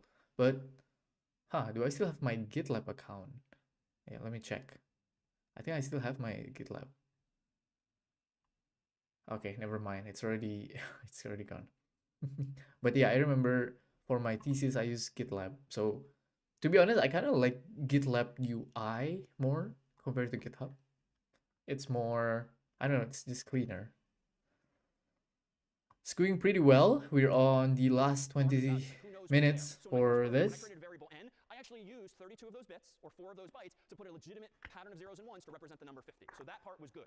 But when it got to the string version, I allocated space for the pointer, 8 bytes, as I said earlier. Of course, but I never initialized everything's anything. touched Malloc by the is vibe right, coders, literally nothing. So S's value is including literally myself. garbage value, so who knows what it is pointing to? There is certainly no memory allocated elsewhere, like in the heap, for whatever the human actually types in. So this value is effectively garbage, and this is the best I could do with squiggly lines. Like, who knows where it's pointing? Certainly nowhere valid. And so in this case, I got lucky. It did not crash, but the more I run the code, the bigger the input it is, odds are this will, in fact, crash ultimately on me. So how can I avoid this? Well, if I go back into VS Code, I could just allocate space myself and say equals malloc of 4, but there's still going to be a danger there, even if at the bottom I do free s, because I only have allocated space for 4 bytes. If the user types in 5 or 50 or 500, who knows what's going to happen? I'm going to overflow my buffer of size 4. I could do this another way. I don't have to use malloc. I can use week 2 stuff. I can, again, as before, just say s, maybe not 1,000, but 4. That gives me an array, which is a chunk of memory of size 4, but what happens if I overflow that buffer? Like, bad things will happen. And so this is why we still use and would encourage you to keep using getString, because it avoids overstepping the boundaries of any buffer. Like, we literally, as I acted out before, take these baby steps in code, and every time you type a character, essentially we call malloc again and again and again, and it's a little inefficient, but we call malloc as many times as we need to grow enough space in the heap for whatever the human types in, whether it's 1 character 4, 4,000, or more. It's just really annoying to write out. And in fact, the code is open source, but it's a decent amount of logic just to do something relatively simple. Languages like Java, and especially Python, make life so much easier with input and output, and we'll get to that in a few weeks' time. Any questions then on scanf, and really why we've been using these training wheels? Yeah? I only heard part of that. Would it be valid to use malloc and just allocate a really big number? So that just kind of like kicks the can down the road, but I bet whatever number you come up with, I could, if I copy-paste enough or just type a lot, I could overflow that buffer still by just typing in longer input. And worse, you're now wasting memory because you only have a finite amount of memory. If one program is using all of this memory, just in case some crazy user types in way too much, I mean, most of the time you might be slowing down the computer or at least wasting memory as well. So getString does that too. We only allocate what memory you need ultimately, even though we end up allocating and freeing a lot of memory along the way. Really good question. All right, so let's transition into a final topic. Speed. I need this. I'm lucky jobless. Me too, man. Me too. That's going to set you up for now. Problem set 4. But as always, we're here trying to learn, improving our skills. Specifically known as file I/O, or file input and output. And we've deferred playing with actual files where you can save files and open files until now, because you actually do need pointer syntax in C to do that with files. In Python, world's going to be easier in a few weeks' time when you don't even need that complexity. But for now, we'll explore sort of the idea of file input and output as follows. There are a bunch of functions that come with C related to files. And here's just a short list thereof. But you can kind of infer from the names what these do in code, because they're operations you're familiar with in the real world, like opening a file, aka fopen, closing a file, aka fclose, printing to a file, aka fprintf, and a bunch of others as well. So any function that starts with an F probably means that it operates somehow on files, whether it's text files or binary files with zeros and ones. These functions tend to be involved. We'll see with this how we can now create some of our own files. So let me go ahead and do this. Let me go back to VS Code. I guess we should try. Week 0, my own actual phone book in C. Like, let's write some code that allows me to save in a file someone's name and number so that it actually persists over time. And I'm going to go ahead and call this phonebook.c. And in this file, I'm going to include, just to make life easier still for today, because we've seen that scanf is not really your friend, we'll use getString again to include cs50.h, standardio.h, and also string.h, which might be useful. Int main void again, and inside of main, let's do this. Let's first open a file called phonebook.csv. Most of you are probably familiar with CSV files. They're like lightweight they're lightweight spreadsheet files that can be opened in Excel, Google Sheets, or Apple Numbers or the like. It just means comma separated values, or CSV. So I can make a very simple file like this myself, but the syntax is going to be a little new. It turns out weirdly in C, there's a data type called file in all capital letters for really no good reason. I'm going to then declare a pointer called file in all lowercase, but I can call it anything I want. And I'm going to set it equal to the return value of calling fopen for file open. And I'm going to specify that I want to open a file called phonebook.csv in, let's say, write mode, quote unquote W. And I know this from the documentation for the function that W means write. And that's why I'm passing it in as the second argument. Now, let's go ahead and do this. I could do string, but we know strings aren't really a thing. So char star name equals get string and prompt the human for their name. Then let's do char star number and prompt the human for their number. And then I want to save the human's name and number in this file like I'm adding friends to my contacts. Let's go ahead and do not printf, but fprintf. passing in file as the first argument, which is unlike printf. Printf obviously just goes to the screen by default, but fprintf needs to know what file you want to print to. I want to print out a string that looks like string, comma, another string, and then new line.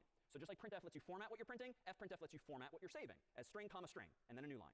The last things I'm going to pass in are the values for those placeholders. Store the name and store the number, semicolon. And then lastly, let's go ahead and close the file. So it's not that many lines of code, but this is code enough to like prompt the user for a new name, a new number, save. I could run it again, new name, new number, save. And just to make this clear, let me go ahead and do this. Let me open up phonebook.csv, which doesn't yet exist. Let me kind of split the screen here, which if you haven't discovered, you can do by just dragging the tabs up and around so I can see both at once. Let me do make phonebook, enter, /phonebook, enter, and I'll do, how about John Harvard, enter, and now let's see, +1, 949, what's his number?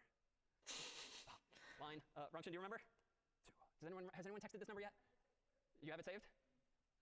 This is not important, but I'd like to be consistent. Yeah. Thank you. And the 2750 spells CS50.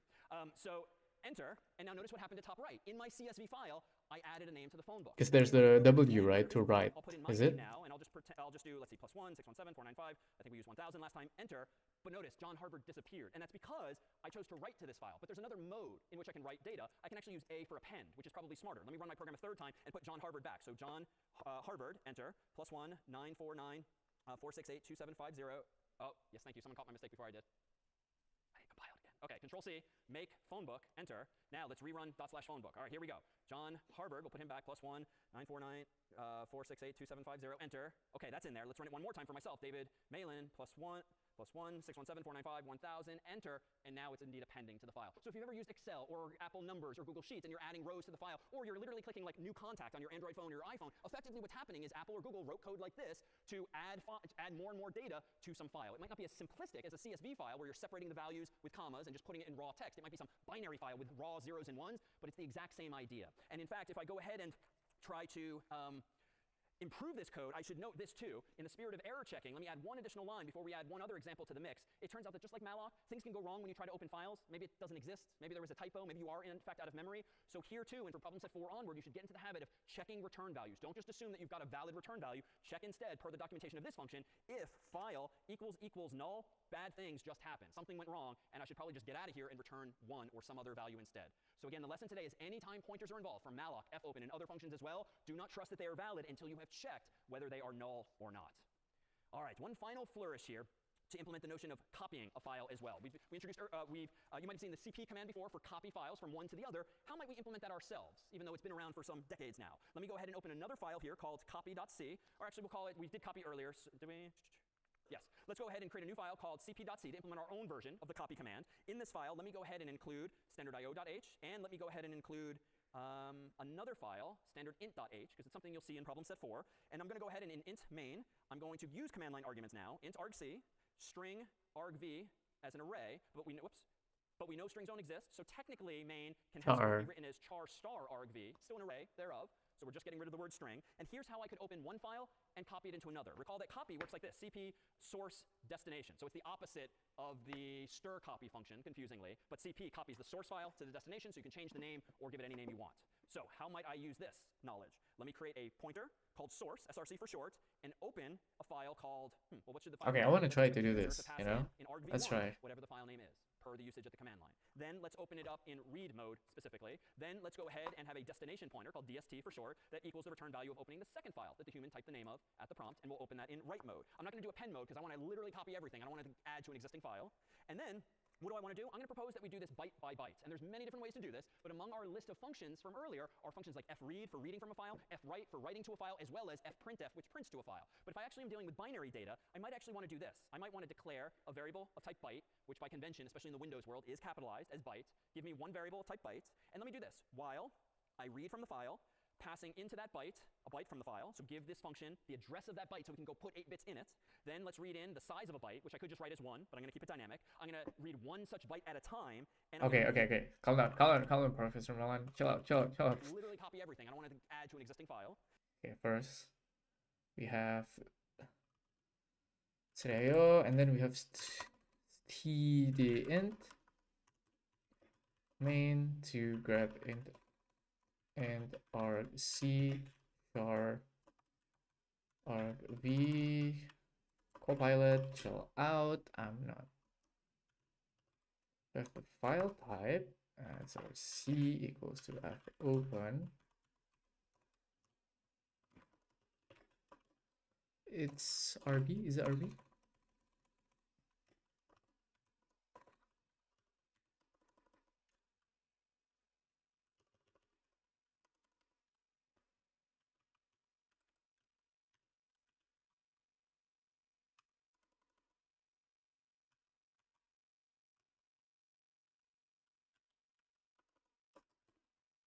Is it correct? I hope this is correct. Okay. Read and write, right? And then, what do I want to do? I'm going to propose that we do this byte by byte. And there's many different ways to do this, but among our list of functions from earlier are functions like fread for reading from a file, fwrite for writing to a file, as well as fprintf, which prints to a file. But if I actually am dealing with binary data, I might actually want to do this. I might want to declare a variable of type byte, which by convention, especially in the Windows world, is capitalized as byte. Give me one variable of type byte. And let me do this. While I read from the file, passing into that byte a byte from the file. So give this function the address of that byte so we can go put 8 bits in it. Then let's read in the size of a byte, which I could just write as 1, but I'm going to keep it dynamic. I'm going to read one such byte at a time, and I'm going to read from the source file. And I'm going to keep doing this so long as the return value is not 0. This is a mouthful, but allow me to just stipulate for today's purposes that line 11 just starts a while loop that iterates over the file called source byte by byte by byte by byte, from left to right, top to bottom, so to speak. And how do I save each of those bytes to the destination file? Well, I can do fwrite, passing in the address of that byte so it can go to the location, the size of it so it knows how big it is, how many there are, which is still 1, but send it to the destination instead. And then at the end of this code, let me hide my terminal for a moment. Let me go ahead and close, for instance, the destination file, and let me go ahead and close the source file. And ultimately, I think this is enough to, again, iterate over all the bytes in the file, one byte, one byte, one byte at a time, and write them byte by byte by byte. And minor tweak. Technically, because I want to do this literally, there's no text involved, there's no Unicode, I just want this to be a raw copy of bytes. Technically, I can specify read the file in binary and write the file in binary. Don't try to do any kind of interpretation of characters, treat it as raw zeros and ones. And just so you've seen it, technically in C, there is no such thing as a data type called byte. This is, again, a thing in the Windows world, and we will give it to you in problem set 4. But I can actually create a type using typedef. I'm going to have it be equal to something called uint8t, where that just means unsigned 8-bit integer, but more on that some other time, or never, perhaps. But for now, that just gives me a byte of 8 bits in a manner consistent with what Windows computers do. And if I didn't mess this up, let me open my terminal window, make cp for make the copy program, .cp. I want to run .cp, so it's my version of the copy command, not the built-in system one. Let me go ahead and copy a file like, what was the file we started with? Addresses.c, and how about we'll call this backup.c. And if I open up addresses.c here, we'll see the file with which we began class earlier. If I open up backup.c, we'll see exactly the same file. If I hold them side by side, these happen to be text, but they could have just been raw zeros and ones. I've indeed implemented the cp command correctly in this way. Now, how, though, does this loop work? Let me go back into cp.c. Recall that I had this loop here. Let me close these other files. There was this loop that somehow just knew to advance to the next byte in the file, even though there's no +1, there's no for loop explicitly. It's just kind of reading and reading and reading until fread returns 0. Well, the reason for that is that these file reading and writing functions behave a bit like a YouTube video or a Netflix video, whereby once you start reading from them, like watching them, the sort of cursor advances from left to right. So as soon as you read a byte, the file itself keeps track of where you are in the file. Kind of like an old school cassette tape. Once you start playing it physically, the device is moving, so it knows where to read the next bytes from and where to write the next bytes to. And this is all going to be germane as we introduce, ultimately, a specific file format this week in problem set 4 known as a bitmap file, or BMP for short. In the world of bitmap files, you'll see that you can represent images like this, but these images are really just going to be a grid of pixels, top to bottom, left to right. And among the goals for this week is to implement some Instagram-like filters via which you can actually manipulate these images. So for instance, among the filters you'll implement is first one that converts any image, even a photo you yourself took, into black and white by throwing away color information somehow and just retaining some form of grayscale. You'll implement, and it's a bit hard to see on the screen, but a sepia tone, sort of an old school photographic style. You might be able to invert or flip the image on its axis here. So I've just reversed the size of the bridge. Same photo, just flipped around in the computer's memory by moving like these bytes over here and these bytes over here. Oh, this is gonna be interesting. This is gonna be interesting, but I'm not gonna do it tonight. Or if you're feeling really no, wait, everyone has to do this. Sorry, let's stick the landing. We have like 1 minute left. So what you'll also be challenged to do is blur the image too, whereby you're going to make it look fuzzier by sort of combining pixel values so that it's not quite as crisp as it originally was. And if you're feeling really comfortable, you can even do edge detection, whereby you can figure out where the outlines of physical objects are on the screen by writing more sophisticated code optionally to render images such as this here. So ultimately, this whole week is going to be about file input and output, recovering images that might have been deleted or corrupted as well. But we thought we'd end on a final pointer note. This is another one of these comics that now computer scientists should be able to understand the humor of, hopefully. Okay, lots of laughter. All right, that's it for CS50. We will see you next time. Awesome. Wow, this is a lot of stuff. I really need to go to the problem. But it's already been holy shit, it's 3 hours? Damn. Okay. Okay. Let's try. I want to check the problem first, but I'm not gonna do it today. I'm not gonna do it right away. So let's see the filter is problem set number 2. Pointer not really implemented there. Current problem 3, pointer heavy. This one, right? The volume. Submit volume. Okay, let's give it a try. Let's see. Okay, what files? Okay, our common files format for representing audio. Web file stores audio as a sequence of samples, numbers that represent the value of some audio signal at a particular point in time. Web files begin with a 44-byte header that contains information about the file itself, including the size of the file, the number of samples per second, and the size of each sample. After the header, the web file contains a sequence of samples, each a single 2-byte 16-bit integer representing the audio signal at a particular point in time. Scaling each sample value by a given factor has the effect of changing the volume of the audio, multiplying each value by 1 by 2, doubling the volume of the original audio, multiplying each sample. Meanwhile, okay.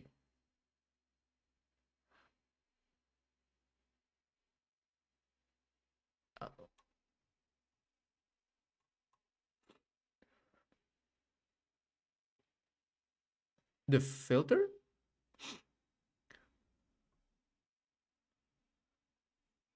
Oh, this one. Okay, nice. Perhaps the simplest way to represent an image is with a grid of pixels. Can be different color for black and white images. We thus need 1 bit per pixel, as 0 could be represented black and 1 could be represented as white as below. In this sense, then, is an image just a bitmap? For more colors, you can simply need more bits per pixel.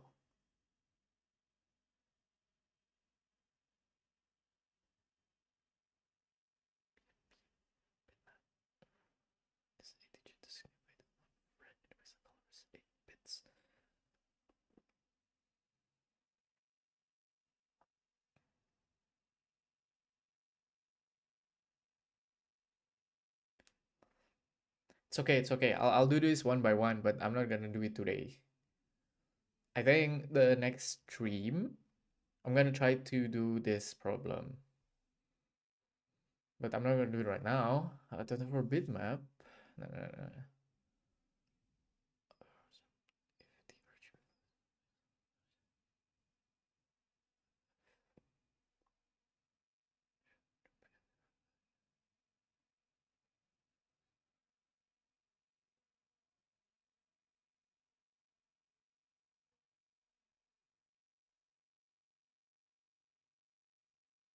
What, this one? So which one is it?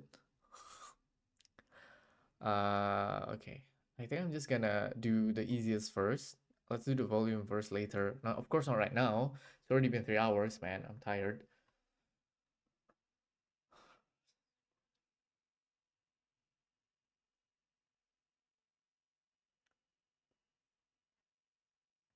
We can download the code first and then try to make some pseudocode first. Let's just try not to repeat the yesterday's mistake.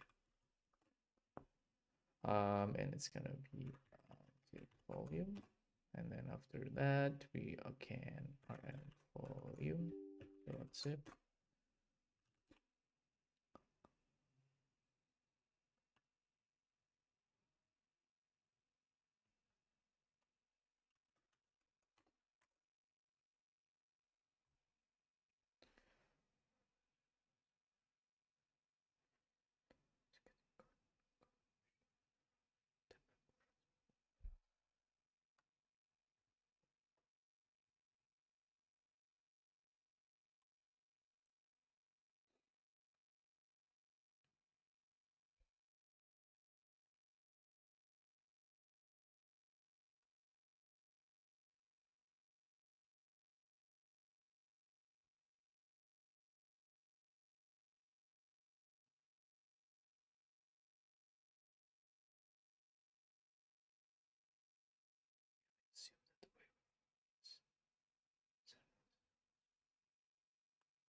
The one you click is edge filter. The hardest.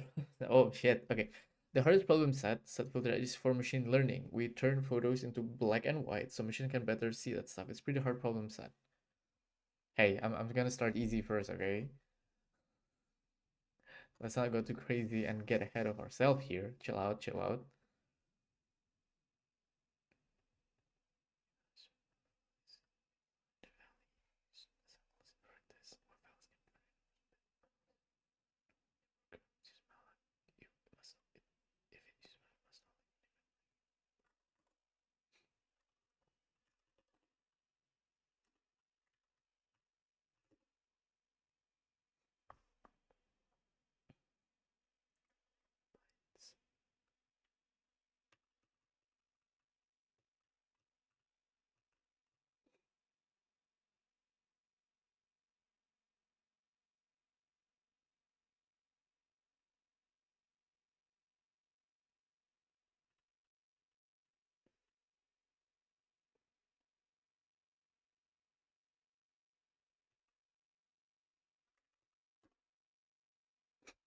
Okay.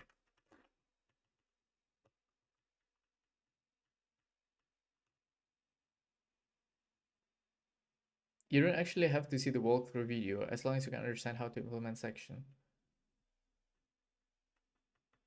Okay.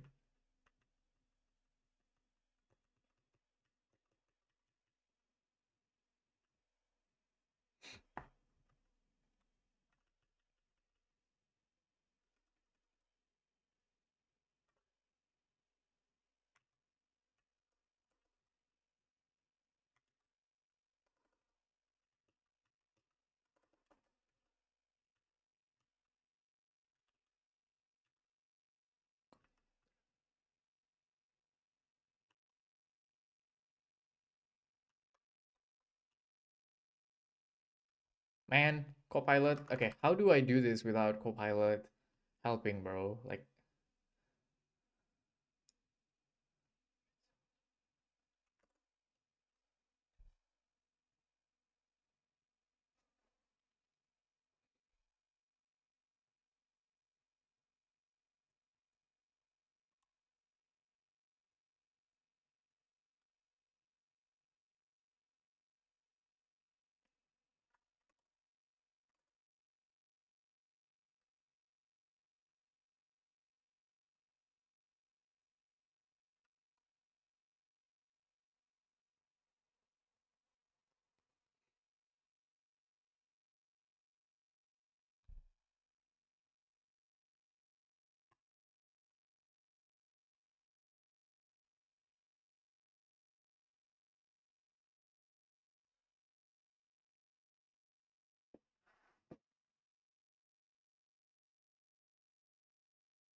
yeah, I know, right? That's why I can't. Damn, I don't want to give you that. I don't want you to give the answer yet, my guy. Like, chill out.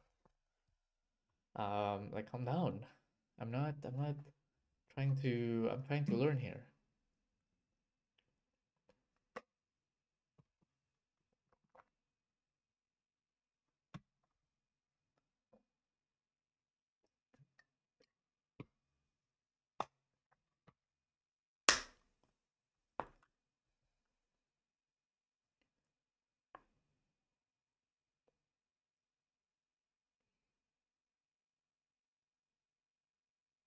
Yeah, I still need some exercise, man. Like, that was a lot of knowledge to take in. I don't think I could just directly and understand every single thing. So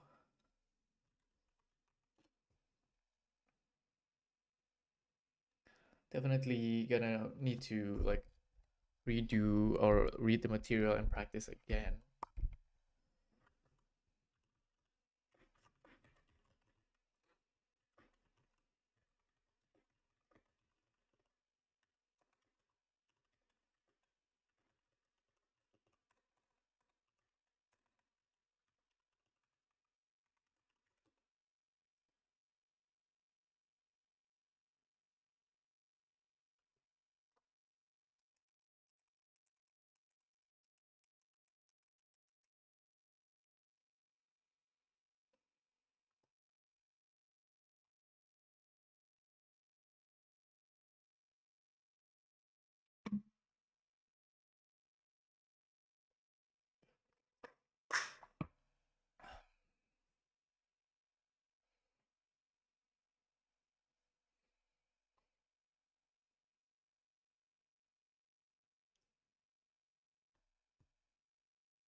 Well, at least I could lead GPT to not give me a direct answer. Like Copilot's just like, okay, I've been trained with this data. I know what you want. Just blow, calm down.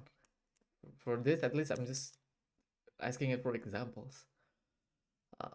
Okay, I don't know why this is Postgres, but okay.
CS50 have built-in AI. Ooh, really? CS50.ai? Let's try to do it. Let's try to check it out.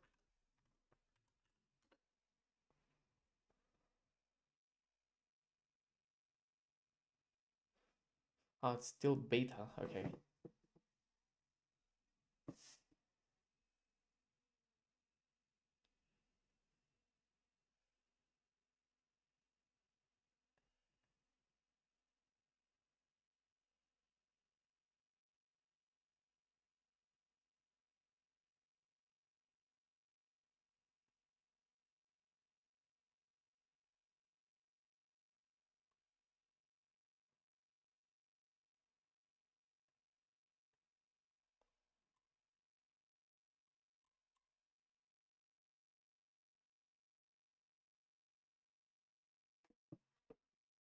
Hello, uh, Deacon Louise. Hello, welcome. I was about to end the stream though, so CS50 really? Yes, it's CS50. Trying to relearn basic stuff. Okay.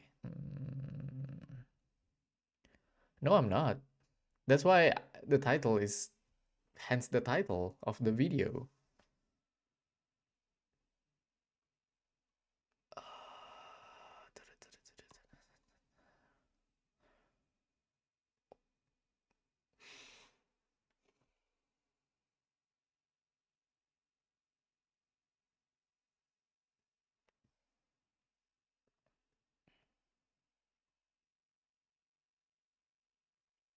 Relearn is crazy. Well, yeah. I mean, like, what crazy is that I understand it a little bit better than when I first learned about it. So it's kind of nice.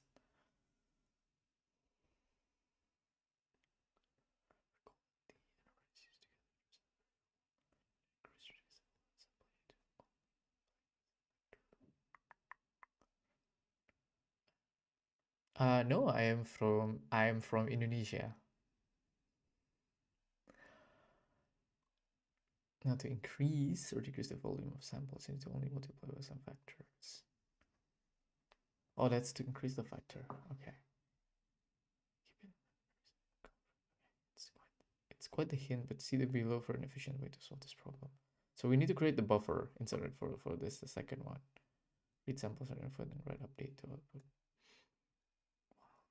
Read single sample from input into buffer while there are sample read to. Okay. Oh, really? Which place did you go, or which place did you visit?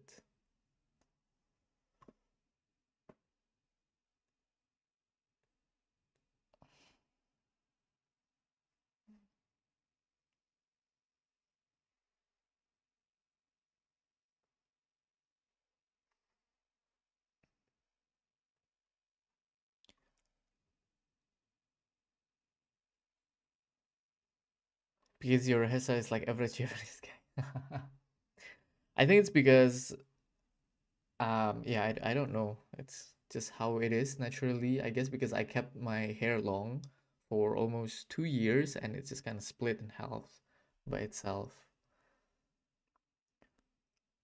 Apa kabar? Baik, kabar baik.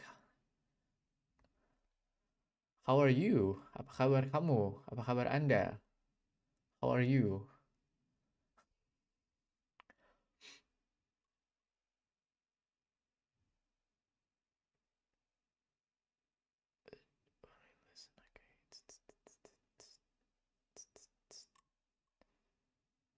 I thought it would be like, oh, we need to read. Okay, it turns out, okay. So this would be like an equivalent of making like a 2x volume button. Would it be like that?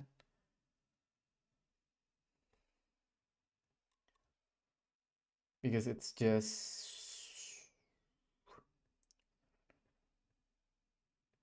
And the second issue after header. Oh, Jakarta. Do you go to any specific part of Jakarta?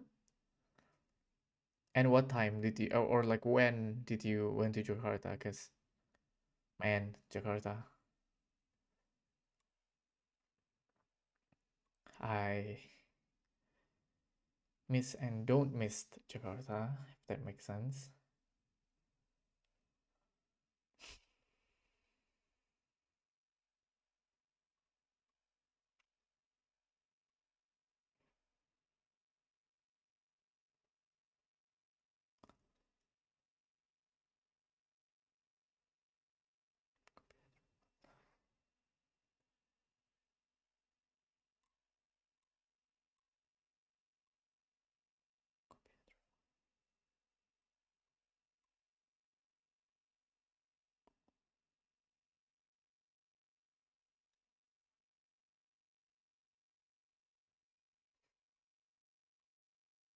Did you try any food? Any specific restaurant? Ancol and June. Oh my God, you went to Ancol? That is pretty interesting. The last time I was in Ancol was 3 years, almost 3 years ago, for like an event. Did you see the do you went to Dufan or do you just go to where did you go in Ancol specifically?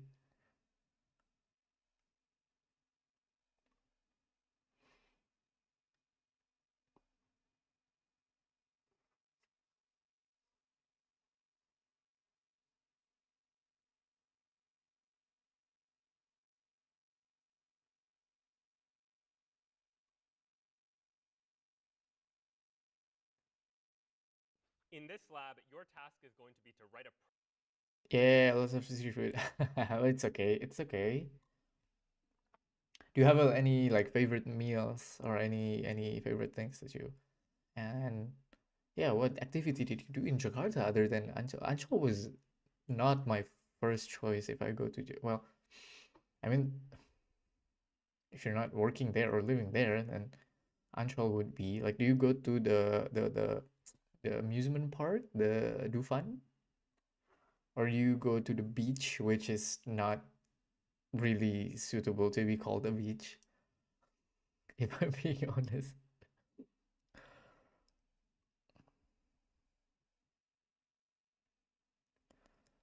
Okay, I'm gonna do this in the next stream. I am already tired. It's already 3 hours now. Holy, okay, this lecture is so good. I really still need to do a lot. Muk muk. Muk muk? What? Martabak? Is it martabak? No? So I guess we can go into our stream. Streaming plan, and at least we already finished the week 3, and then the week 4 is in progress. I kind of want to do the blog maybe and like learn Astro maybe sometimes in the future, but on the other hand I kind of want to relearn a lot of basic HTML, CSS, JavaScript for just refreshing my memory on how to do basic CSS and JavaScript. So maybe we can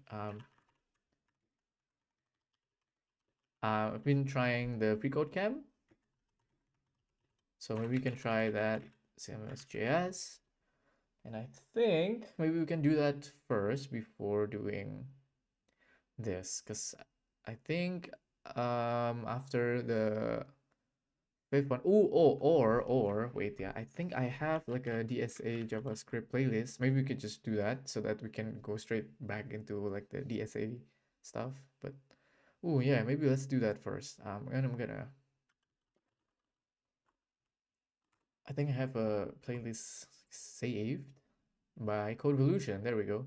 I think I already finished. I know I only did like the intro stuff and until like 6 or 7 or 10. Okay, never mind. But let's save this, share, and copy, and I'm gonna probably continue this, and yeah, do that.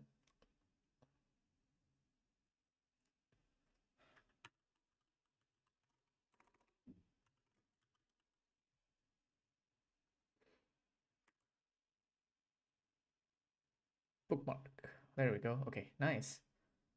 At least we have some sort of tracking for our streaming. Streaming tracker. Streaming tracker / log.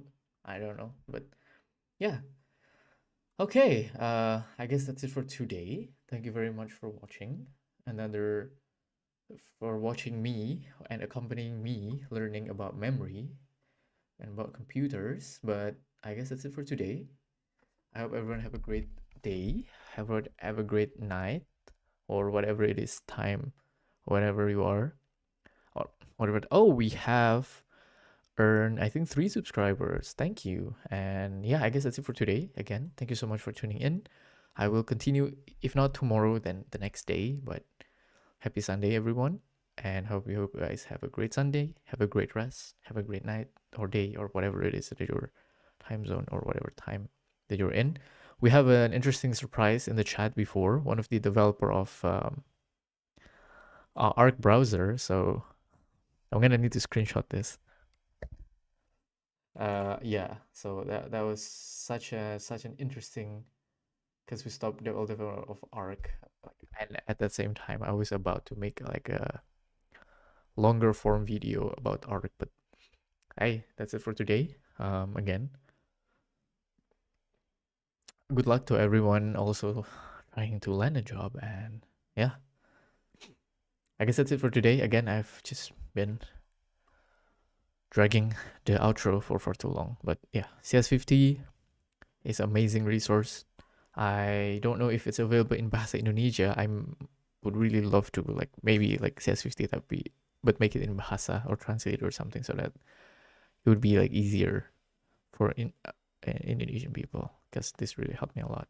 But it's in English, and okay, never mind. See you tomorrow.